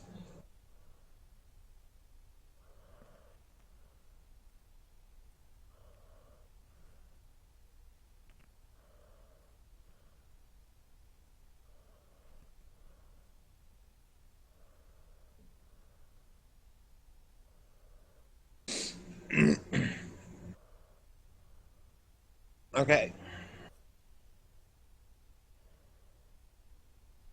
Just kind of looking up and around the area. Has there been any sign of the wolf tracks?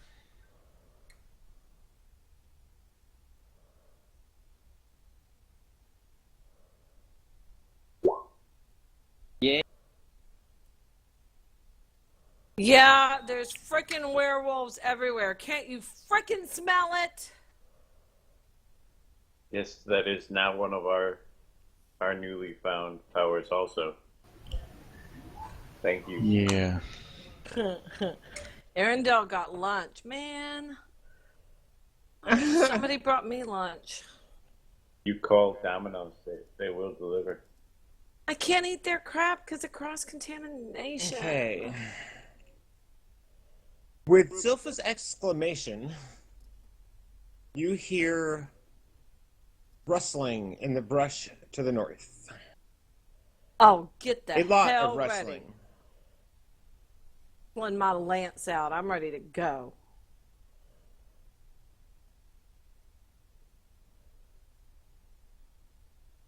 Prepare to cast.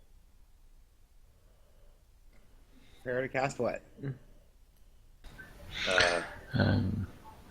Observation check. Go for it.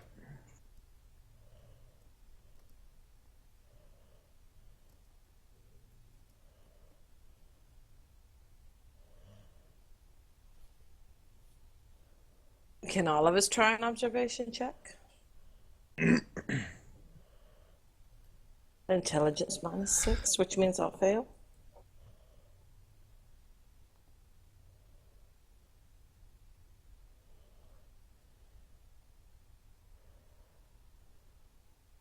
Okay. Just pulls out his light.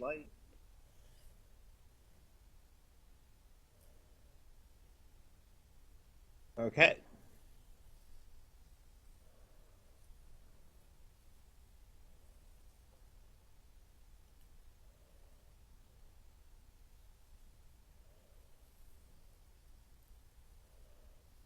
As you guys are kind of gathering together, hearing these rustling sounds in the brush, in the bushes, you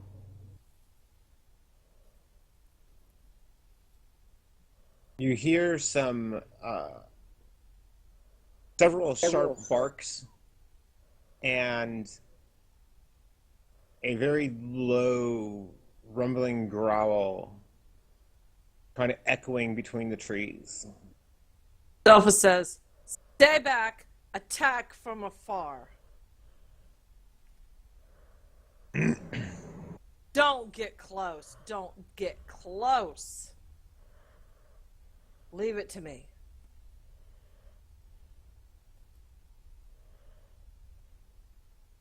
And guess what? This is crazy. She puts her lance back on Larry and she jumps off.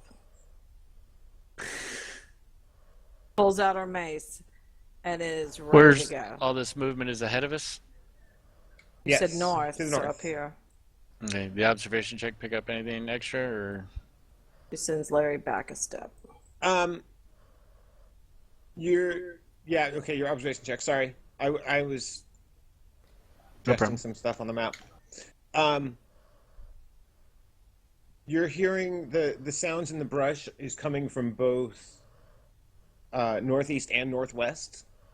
Something is there's something or some things approaching from both of those directions. The barking and growling is straight ahead of you. Okay. I'll just kind of low enough for us to hear or attempt to watch out for the flanks. And I'll kind of point off in the two directions I'm noticing stuff. And Okay. I'm going to go ahead and move up to something I can hide behind. Okay. Well, I guess I could shed a little light on the situation with Flaming Sphere. Hell yeah. Alrighty. Oh, hell, something's wrong. It says that Larry has 3 hit points. Come on. My character sheet says Larry has 3 hit points.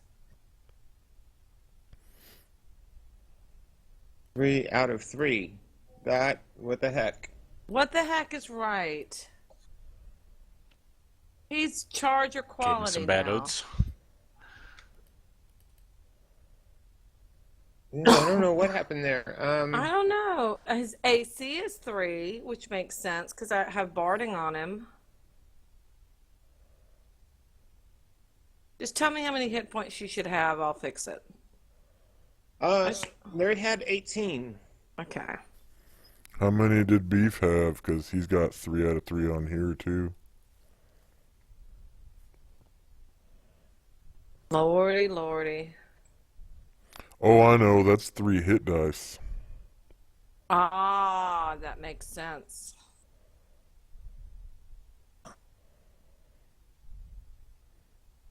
The reason I was confused is because Larry has barding now. Um,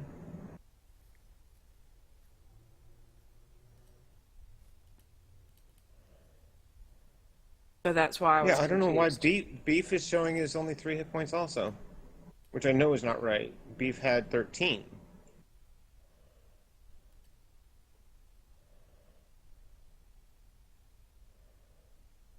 Yeah, this is weird. Just double check your animal's HP. Apparently, wow. I'm looking at the other tokens; they all appear to be right. Yeah, Ace, yeah, Larry, George. Okay, don't know what happened there. Okay, Quix moved up. And Tixos, you're casting a flaming sphere? Mm-hmm. Okay. Did I, yep, we got the macro for that.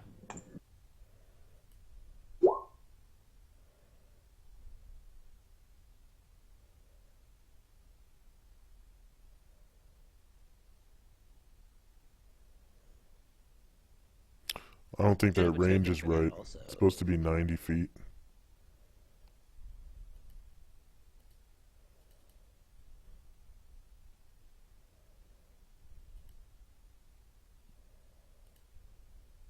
Um, oh, okay. I can fix that real quick.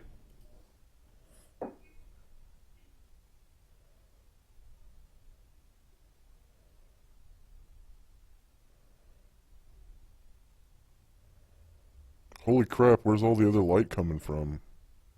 I just zoomed out and I can see a whole bunch of the map. Yeah, I told you the light is really crazy here. It's still like in the daytime, right? Yes. But it's just shadows from the things in the forest and terrain here. Okay. Well, I'm going to shed a little bit more light on the subject and spell effects. Flaming sphere. I'm going to put it down on the path right here. Boom.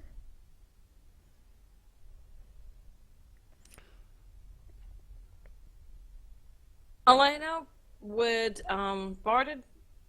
banded mail, what would banded mail? I'm looking in Purple Worm and I'm AC4. confused. AC for my horse.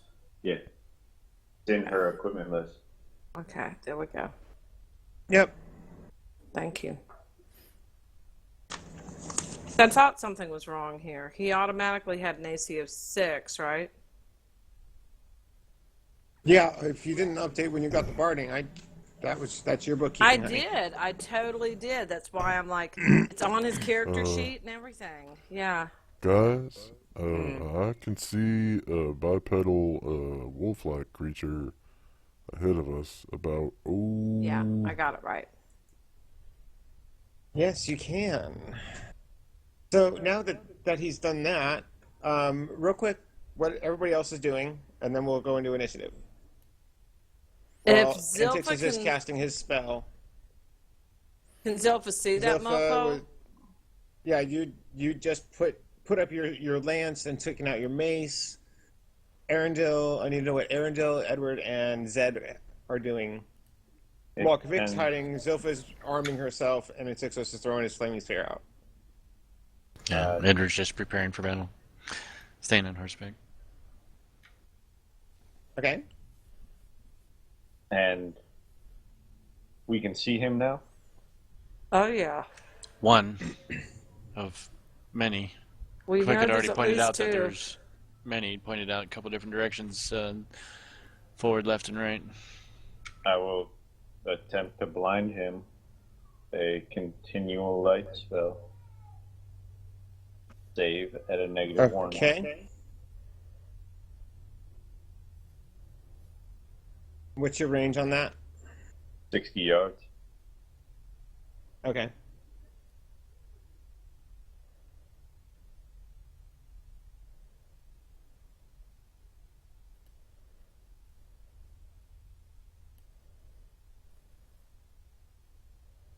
Okay. You cast your light spell and doesn't seem to affect. You can't quite get a clear enough look of his eyes in the flickering light from the flaming sphere. And as you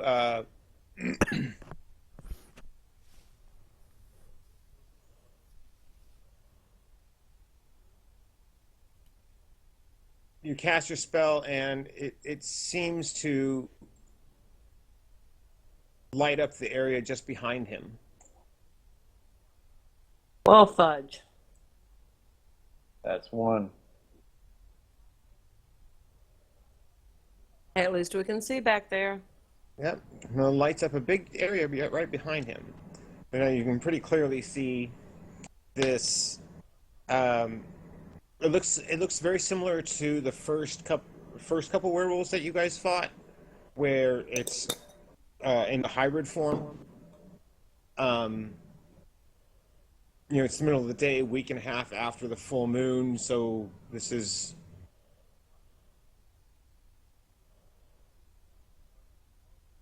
Arendelle, what were you doing?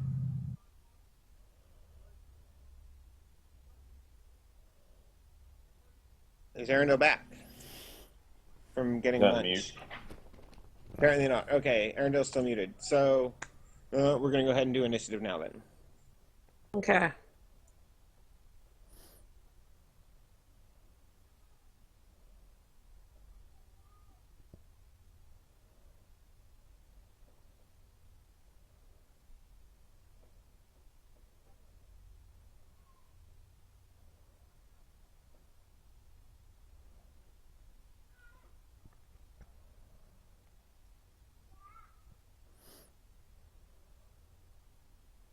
Quick, we'll need another place.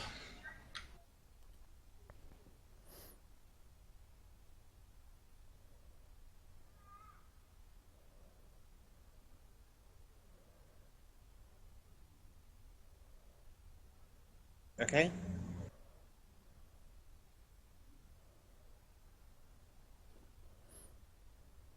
Anybody else need extra initiative? No. Arendelle will.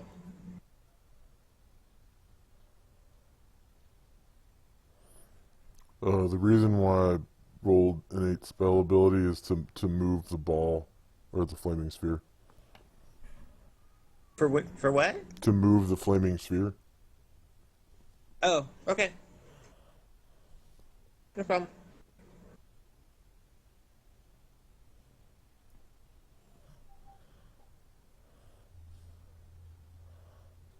Let me tank him. Okay. Y'all stay Arendelle, back. initiative for Arendelle. I told y'all to stay back. Do you see a large number of people running forward? Yeah, I see a lot of people with better initiatives than I have. Okay, has everybody got their initiative set up? Yeah. Yep. I think I've got extra people on the initiative that are not. Right. Okay. Vic, what was your actual initiative roll? 14.18. Do you not see that? Yeah, I see it. Yeah, well, I also see a 1072. That I do not see, so I don't see that either. Yeah. that can come up. And Tixos, What was yours? 584. 5.84, yeah. Arendelle 1202.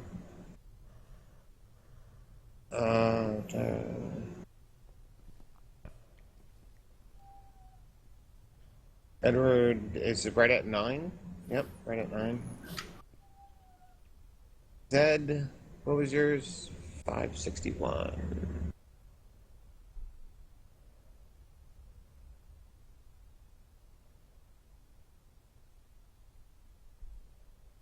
Okay, Zed, can you just go ahead and redo your initiative macro? I think I had initiatives from in A the prior order load. still from last encounter on a different map, so it's kind of messing with me. Right.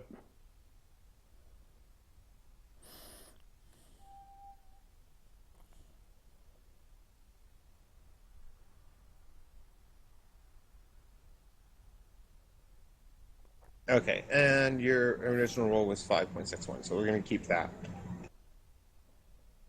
I'm It's okay just to with get you that. back on the turn order properly. Right. Okay, sort. Arendale's second one. I'm not seeing it in there. Yeah, I added him, and I didn't realize that the first one was a relic. So, and 112. So he's actually just before you.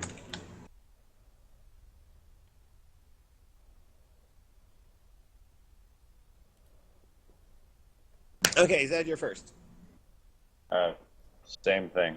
Save at -1. Okay, Trying so to. you're gonna try to blind him again with a continual light. Right. Okay.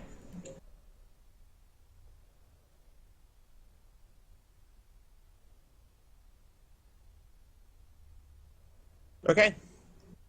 This time the spell actually seems to stick to him. His eyes Hell yeah. glow brightly for a second, and it seems to he's suddenly snarling and shaking his head, looking around.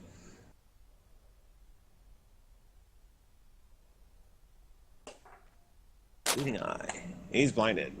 Okay. And success. Okay, I'm gonna roll the flaming sphere. 30 feet. And try to. Oh, it gets within range of him to do heat radius damage, which I think is only a D4, but he gets a saving throw to negate the damage.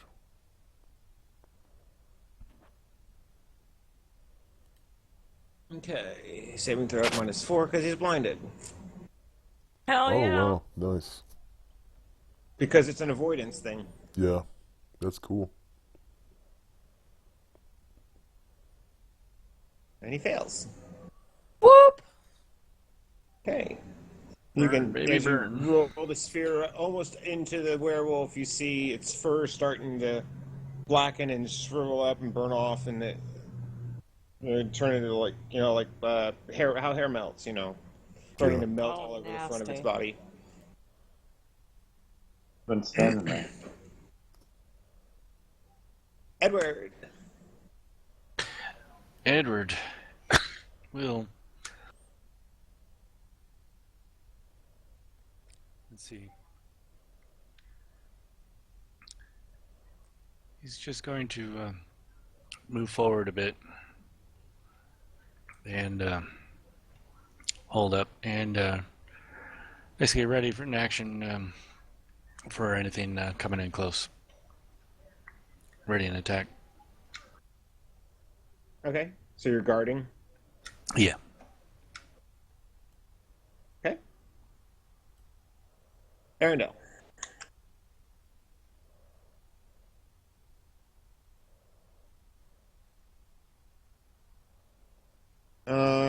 Okay, we still don't have Arendelle back yet from his lunch, apparently. So we're gonna skip Arendelle for now. If he's back by the time his initiative comes up, then he can do all of his stuff at once. If not, we will. So.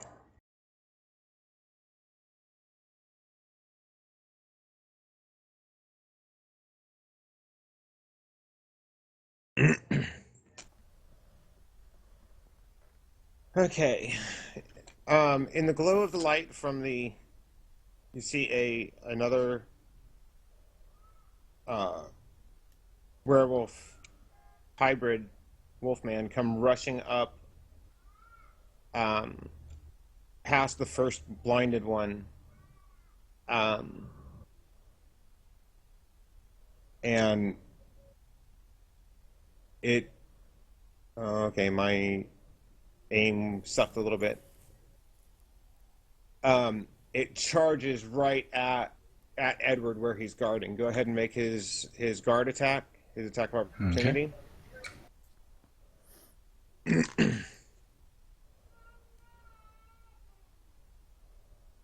Oh, yeah. Oh, yeah. Ugh. Okay.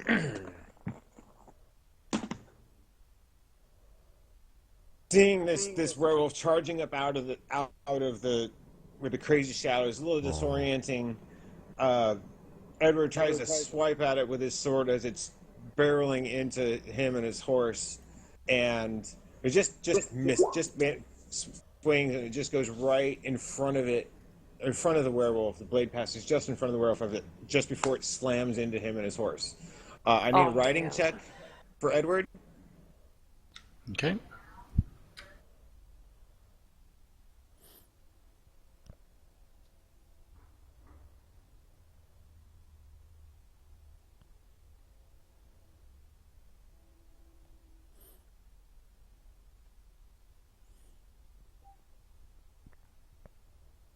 Okay. And it's armor class. Okay. Um. So Hesher is kind of freaked out. This big wolf man charging at him, um, and Edward manages to just keep his head, and he ducks down, reaching around to pull Hesher's head down, as to keep him from bolting. And the werewolf, not expecting him to duck down like that, is leaping over Hesher, trying to swipe at Edward on the way by, trying to grapple him and claw him and take him down off the horse. Sails right over his head. And that is his movement. The other werewolf here is moving away from the heat. You see him kind of bumps up and against this column.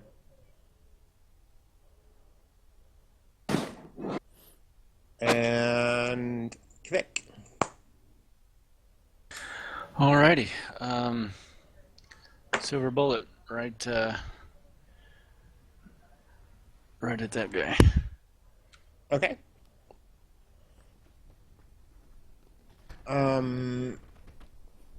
Did you do your stealth check before?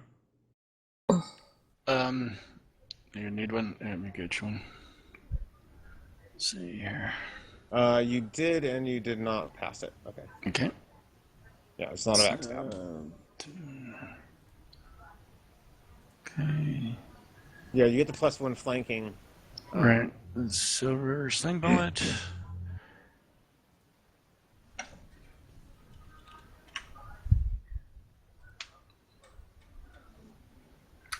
Nice. That hits.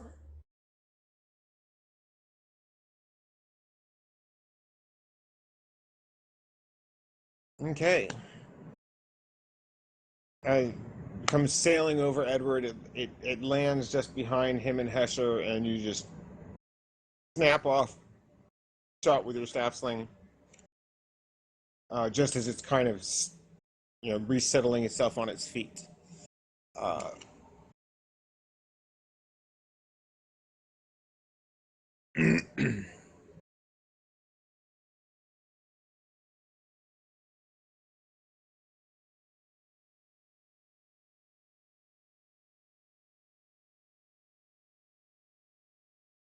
And let's see, movement. Okay. I'll use this.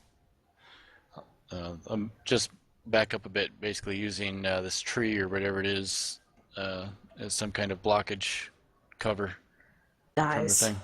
Okay. As you're doing that, flip back around the tree, and two dire wolves come running up. They're in just a full Okay. outrun, coming right towards you. And they're coming up there only like 10 feet away. Zilpha. But that didn't reach me. Okay. Okay, Zilpha is going to run full speed up to this dude right here. And I have a question. Using the periapt of protection is an action, I assume? Yes. She's going to run It's right activating a up. magic item. She's running up to this dude right here. She's staring in his face and she's like summoning her inner cat that she just had last night. And she's like, as she snaps off one of the arms of the periapt of mundane protection. Okay. All right, so you have to keep track of that. Just in your hit point field, put in parentheses 22. Okay. So your next 22 points of non-magical damage will take off of that before it takes off of your normal hit points. So I see hit points, but I don't see a temporary hit point slot like I do in other character sheets. Can I just track Right. it on a piece of paper? Just It's so on much your- easier if I click- just track it on a piece of paper. Shannon, just click on your token and the green circle. Click on the green circle for your hit points. Okay. Just add in after your normal hit points in parentheses 22. Okay. Got it. For some reason, oh wait, that was weird. There you go. What the heck? But I hissed at this dude right in his face. Okay. I want it clear that I hissed at him. Aaron, are But you did back? you hiss Yes, I am. angrily? Okay. Because you were AFK there with your lunch, I just skipped your first set of No, attacks. that's fine. So just go ahead and take all three right now. Yep. Okay.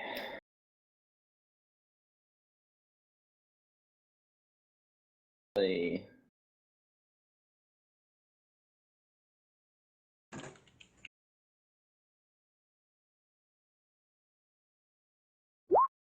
Never mind. Oh, Oh my hell. god.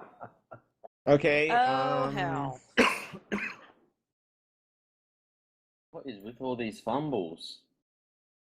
I don't know. You get them more than anybody else. He also is awesome when he rolls his when he's not here. Well, that's the inherent problem with the fighter class. But what are you gonna do?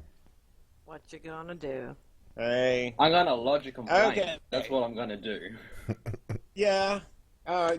You're yanking out. You're pulling your quiver. The arrow tip hangs in the quiver, and you give it this jerk, and you just strip the fletching off the arrow that was in your hand, and Nice. you got to pull these little bits of the quills out of your fingers before you can actually grasp another arrow. So you spend the rest of the round pulling feather quills out of your fingers. Pick your second shot. Yep. Get him.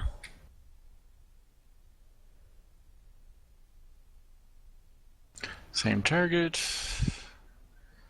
Silver bullets. Still +1. Flanking.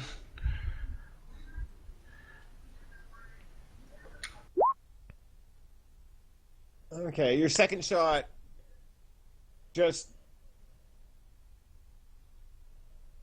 kind of glances off the ruff of fur on its neck, and you just see the bullet goes right by. It just kind of displaces the fur and the ruff of its neck as it goes by. It doesn't actually hurt it. Gotcha. Okay, new initiative. Oh, hell yeah.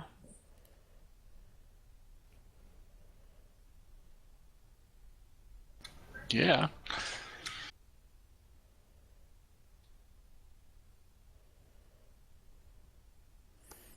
I'm gonna try for sleep. Good for you.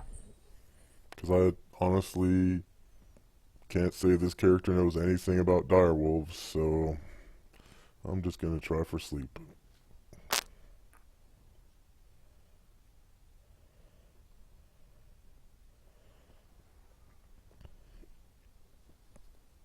Yeah, we've only seen the dire wolves the one time before, right?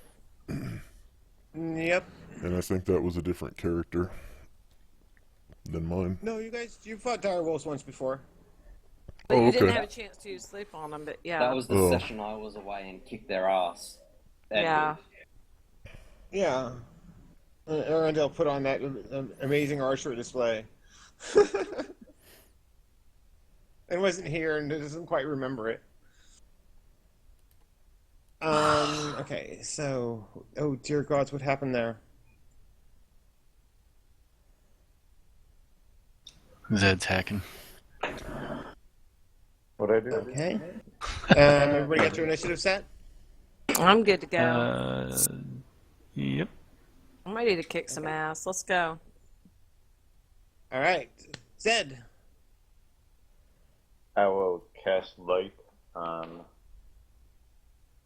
this direwolf. Good. Okay. Saves at -1. Not continue, but lasts 4 turns. Okay. Again, the light just seems to spring into existence just behind the wolf. Damn. Yeah, they have to save sometimes, guys. Yeah, Okay. that's to be expected.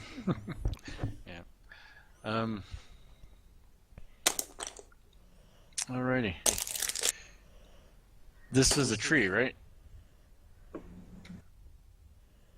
That I'm standing next ping it to? again? Yeah, there's a What? tree. Yeah, okay. Yep, you're right up next to So- the tree trunk. I'm going to move on the front side of it so that the wolves that I now have noticed charging up behind me put the tree between me and them Okay. You're and getting attack. the trunk of the tree at your back. Okay. Yeah, and so that way they can't come at me full force. They may scratch me or whatever, but and They then can't make the come at you, attack. bro.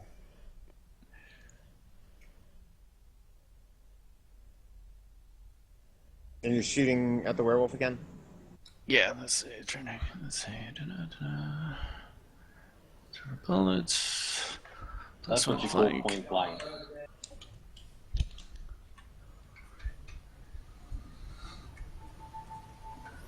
Oh, yeah. You get point blank shots. Okay. 30 feet or Again, you less. just trying to adjust yourself. You bump your elbow against the tree trunk when you're trying to pull back to send off the next sling bullet, and you just bumping the tree with your elbow throws your aim off just a little bit, and it kind of flies right between Hesher and the werewolf, and Tixos. Okay. Let's see. And Tixos.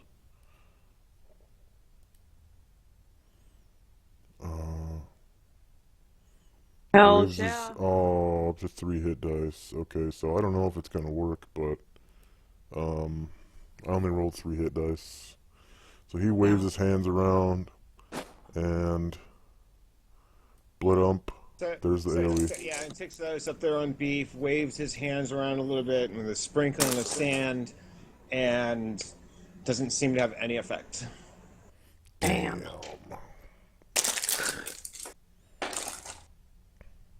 I rolled shitty hit dice. Hey. You tried. Dials. Okay. The first wolf is still charging at its full tilt. Kind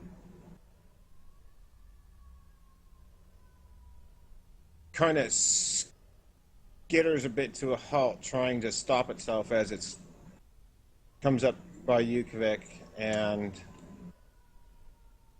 manages to bring itself around, snapping at you as it swings around the tree.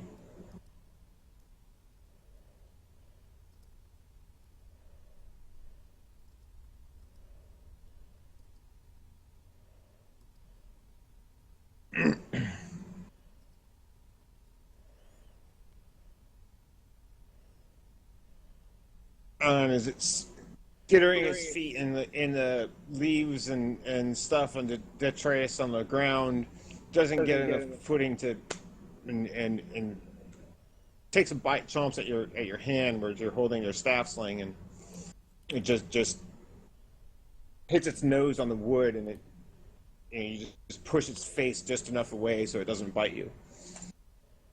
The other one comes around the other side of the tree and leaps at Edward. Oh, hell.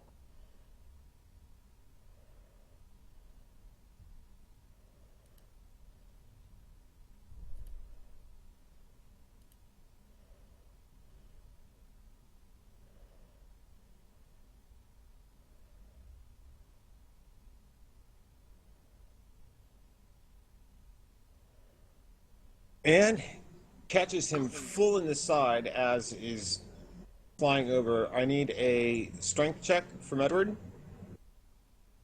That's easy.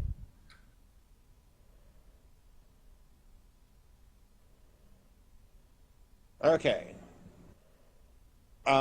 Edward has not taken off of his horse. He holds on tight to the pommel of the saddle. But he and Hesher are moved by the force of it, of the whole. Okay, hang on. And you're kind of pushed off to the side like that. Do I get an attack As of this. opportunity? Yes, it has moved through and out of your threatened squares. Hell yeah, I'm gonna whack at it with my mace. You said Oh, the staff hell can be no. used in melee as a staff? The sling staff? Would that Yes, give you me can that use it opportunity as well? as a staff in melee. Yes. Is that flanking or what?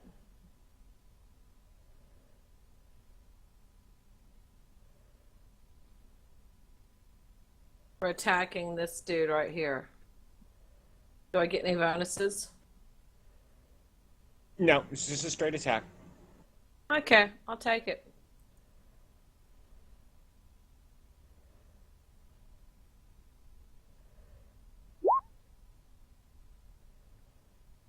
That hits. I brain that dude. Excuse me.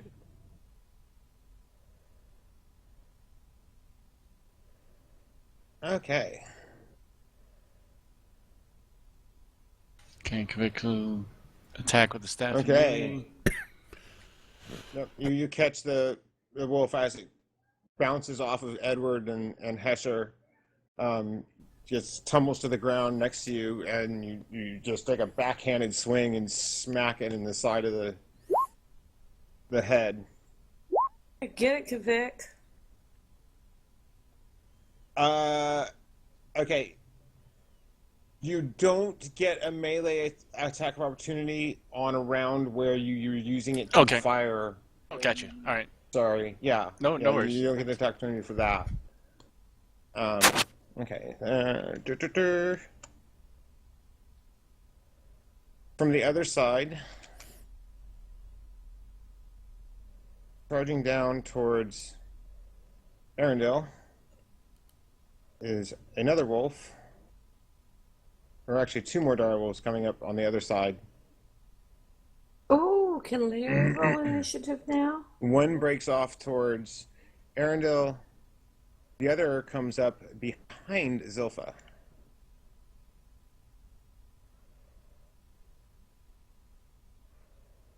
Okay, so attack on Arendelle first.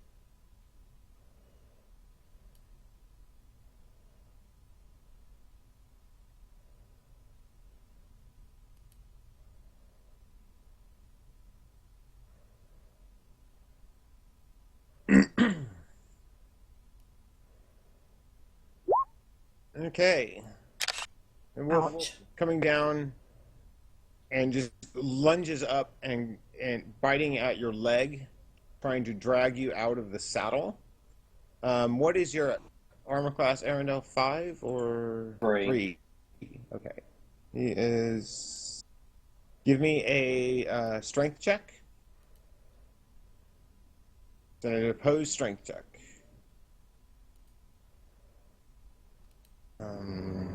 Oh wait, these don't have strength. per se.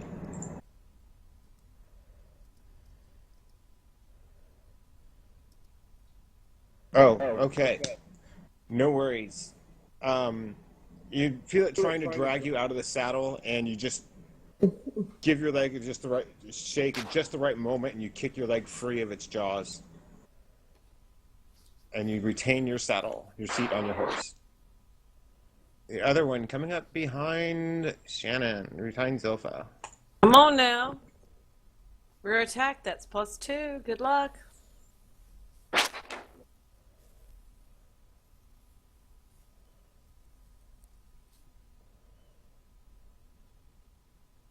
Wiener. Okay. The other wolf kind of slams in your back. It doesn't actually hurt you, but you're feeling the heat of its breath on the back of your neck. It just as you're swinging at the other one, you kind of just elbow its head out of the way a little bit, finishing your swing. And now it is Edward's turn. Okay. Did I get skipped? Did you get skipped? Yeah. I 7.8. see you way apparently. down I'm there. casting Oh, Apparently he did. Sorry I'm about that. casting a sleep spell again. And no. shit. You did your sleep spell and it didn't do anything. That was last round. And then I This went is- to the wolves. This is a new round, right? Because we No. just I think it is. That was this Last- round. Yeah, I think Last that was round you this moved your round. flaming sphere into the first werewolf that got blinded. Yeah. This round you cast the sleep, which didn't do anything. Okay. Yeah. Yeah, we're still in that round. Yeah. Yep. Okay. Yeah, it's still that round. Still the second And round. you rolled crap. Okay, you so should Edward. be glad.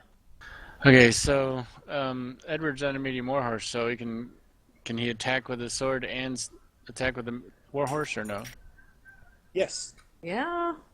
Okay, so Edward's going to activate his ring. Yeah. Okay. So I need a 2d4, right, for number of rounds. Yeah, there's a macro for it on his character. Mm-hmm. Okay. Valiant Ring. Just click the Valiant Ring Gotcha. token action. Yep.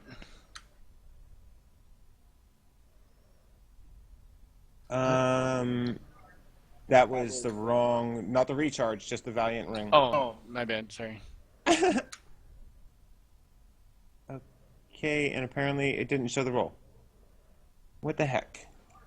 All right. Well, I'll just give you a 2d4 then.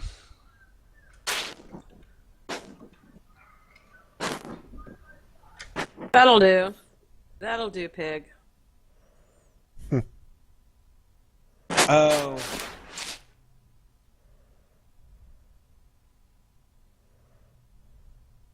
I had the template name wrong in the macro still. And update that. I'm just going to try the... There you go. Okay. You can keep the 5 that you rolled. But... Okay. Thank you. All right. So now Okay. that's an activation. So does that take up his attack? Nope, that is a free action. That's a free action. Nice. On the description of the ring, it is a free action to activate. Gotcha. All right, so he's attacking the wolf that's right there Okay. in front of him. Is that +1 because he's up above it riding?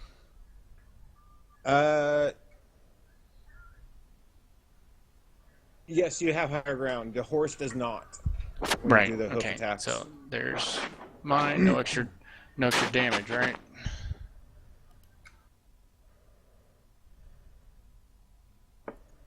So no extra damage. Hits -7 That for hits. max. Nice. Max And damage. 6, 12,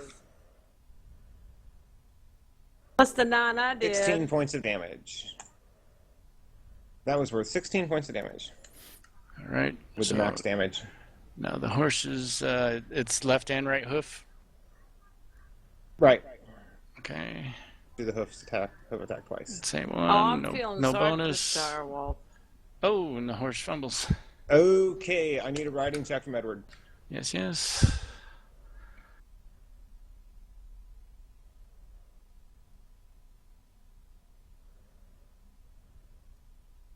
No problem. Okay.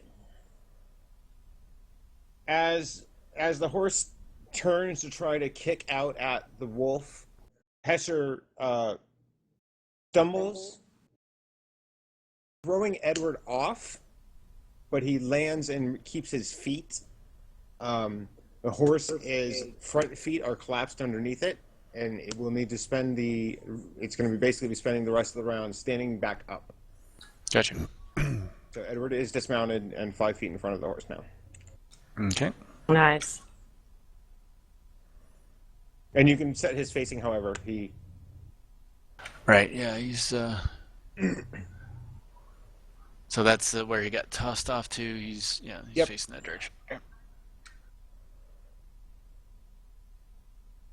Okay, that should be it for Edward. Yes. Okay, Zilpha.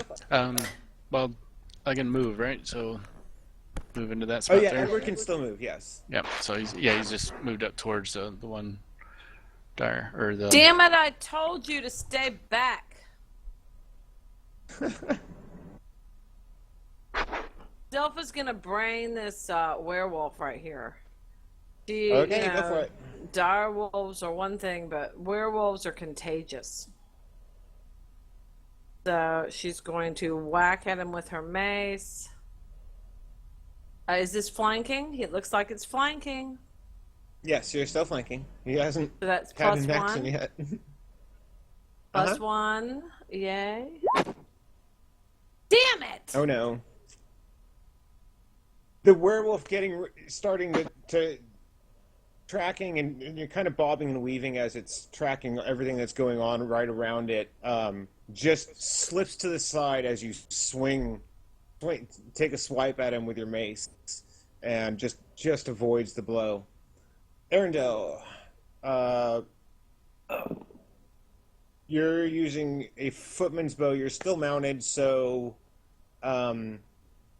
you have a -2 on your attack rolls. And you cannot rapid fire while mounted. You have to be standing on your User feet. in your channel timed Yeah. out.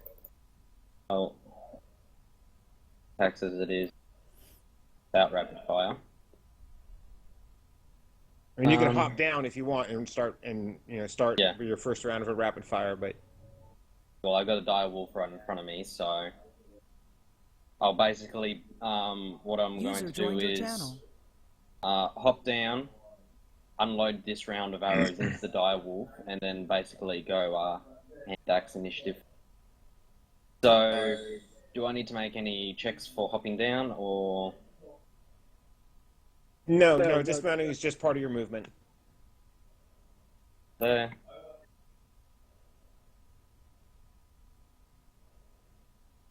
Load 3 arrows into this.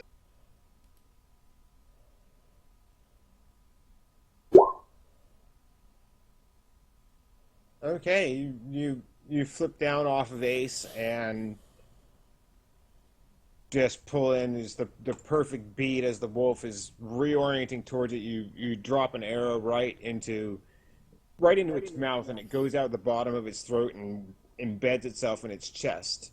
Nice. It howls hideously, the foaming blood coming out of its mouth at the same time. It shakes its head and snaps the arrow shaft, and it's got half of the arrow hanging out of its jaw and the other half stuck in its chest. Oh, there goes that arrow. Okay. Well spent. The werewolf now, with being surrounded, whirls around, and taking a deep breath, snarling, lashes out at Zilpha. Yes! I was trying so hard.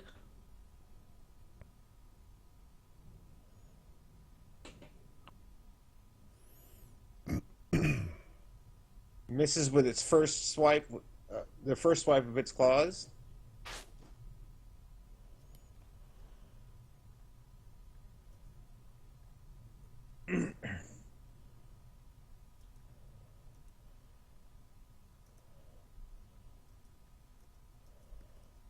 Second claw, just coming around from the other side as you dodge the first one, just comes in perfect spot on slamming into the side of your head as you duck under the first claw.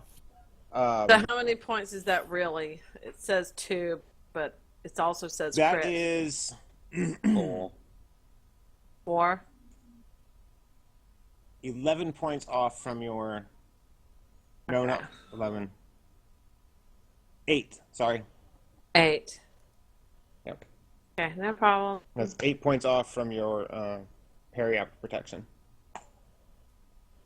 And as it hits that second claw, it's trying to like drag your head up towards its face, and it snaps down with its jaws, Good trying to luck. bite at you.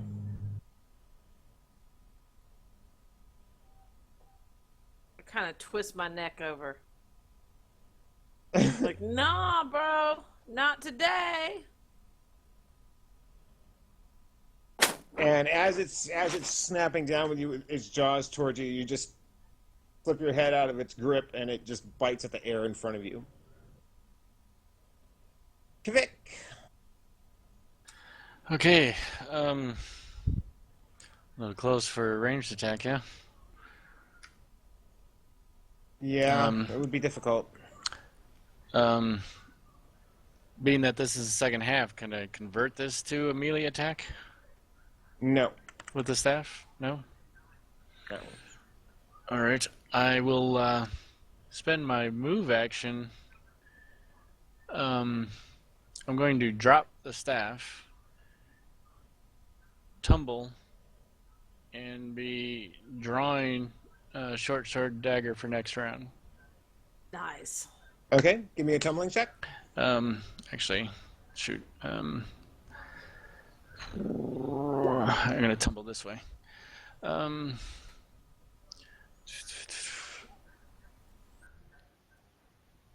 Wrong chart. If it's a withdrawal action, you can do up to a half move. Well, Yeah, he's already made an attack action this round, so it's Oh. strictly based on movement. You can use it. Yeah. You're tumbling to help apply a penalty to the Right. attack of opportunity if you move out of the threatened squares. So yeah, I'm not wanting to move completely away, but I'm just wanting to tumble in an action that should give him some AC, and he's also setting up to draw his weapons. Right. Where exactly are you moving to? North Over of the tree. That little bit. That north of the tree. Yeah. Okay.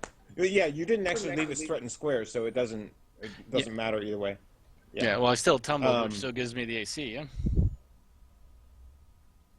No, if you do the tumbling as your action for the round, it gives you the bonus to your armor class. Okay. Like So you know, it's- if you can use tumbling as part of your movement to avoid an attack of opportunity. Gotcha. So that you don't, it makes it so you don't require a full action to withdraw. Okay, I'll If do you- that. if you do I'll the put the tree tumbling, so- I'll put the tree between Okay. me and the wolf then. Okay. So that did it. So, Arundel. Now, aren't I supposed to have 2 shots in my first initiative, or is it 1 shot then 2 shots? What? If you're not doing your rapid fire special attack, you get 1 shot on your first, 2 on your last, or if you Okay. move more than half of your movement, then you only get 1 and 1. Yep, no worries. So you got your 2 shots because you didn't make more than a half move. Yep.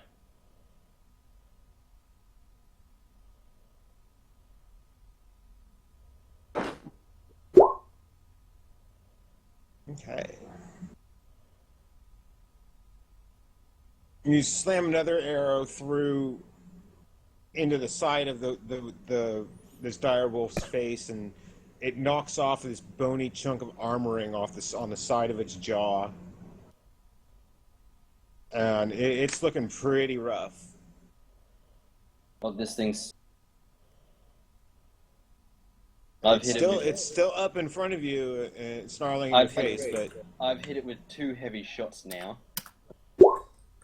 And a third one. Nice. There we go. that makes That's up for the max. fumble, doesn't it? That's a max Yes. damage roll right there as well, anyway.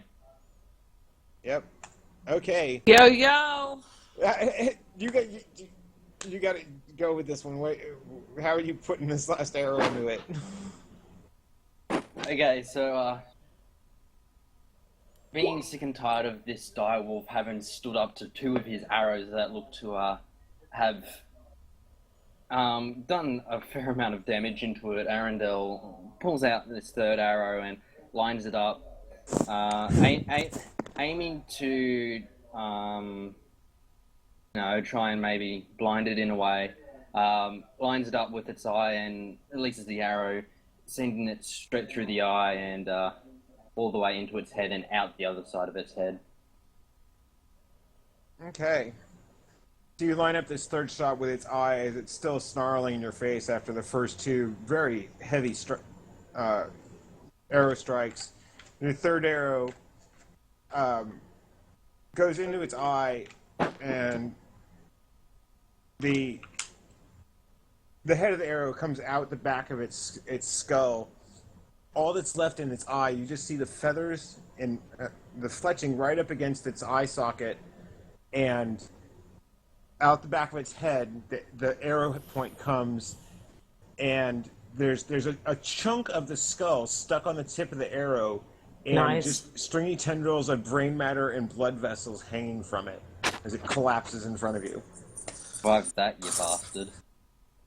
I hate to be a killjoy, but that seems like a perfect place for me to say, I'm freaking tired and I have to work tomorrow. That's all right. It's that time anyhow. It's good.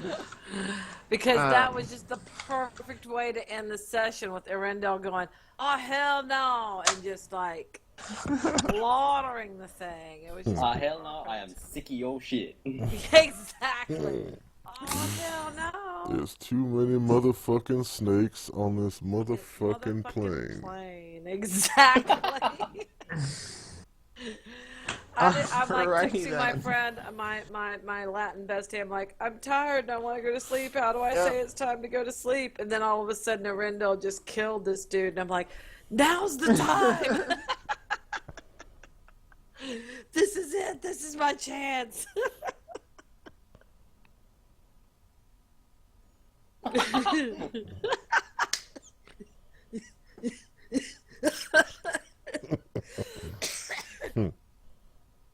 Oh, you're killing me, Kavik. Yeah. Y'all don't know. I had to tell my Latin bestie I couldn't come over and finish doing all the stuff she needed in my house because I'm a lycanthrope in my D&D game and the full moon is coming. And, and I know that you have your home study for your adoption coming up, but you know, if you're the lycanthrope and you're not there to go roar, it's kind of bad. So I'm so glad that we understand. Do you want to put in the rounds remaining for the ring as a like the flaming sphere is? So we don't forget for next time. It should be 4 left at the end of this round, or just put flaming sphere and ring. It's in the tracker.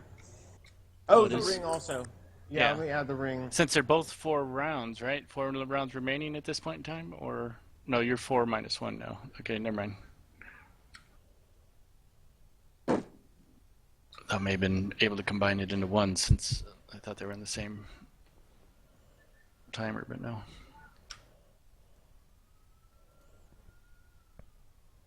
That was glorious. I know, right? Okay, so nice shot. 4 more rounds on the Valiant ring.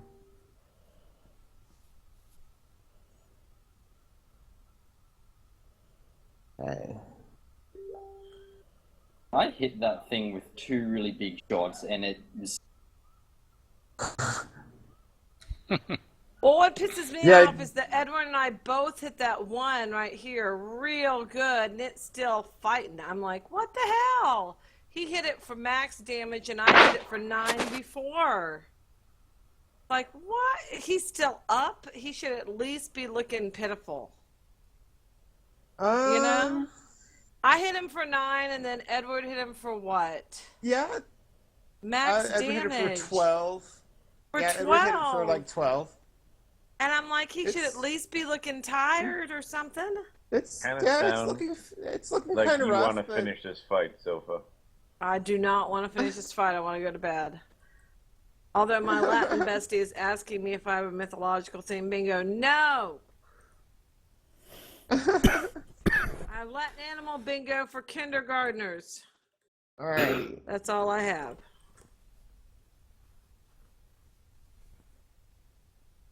All right. Oh, see, I so didn't think about doing that. What? Didn't think about doing what? What did Oh, what just- did y'all not do? No, for the flaming sphere, because it's a spell that actually puts a token on there that nice. stays. Just add and put it, giving it an initiative, but then you can't do the -1 on it. Well, the Larry's gonna get an decrementing. initiative next freaking round because he's gonna run out and stop some mofo's next round. Self is like, no, Larry, stay back. Larry's like, screw that.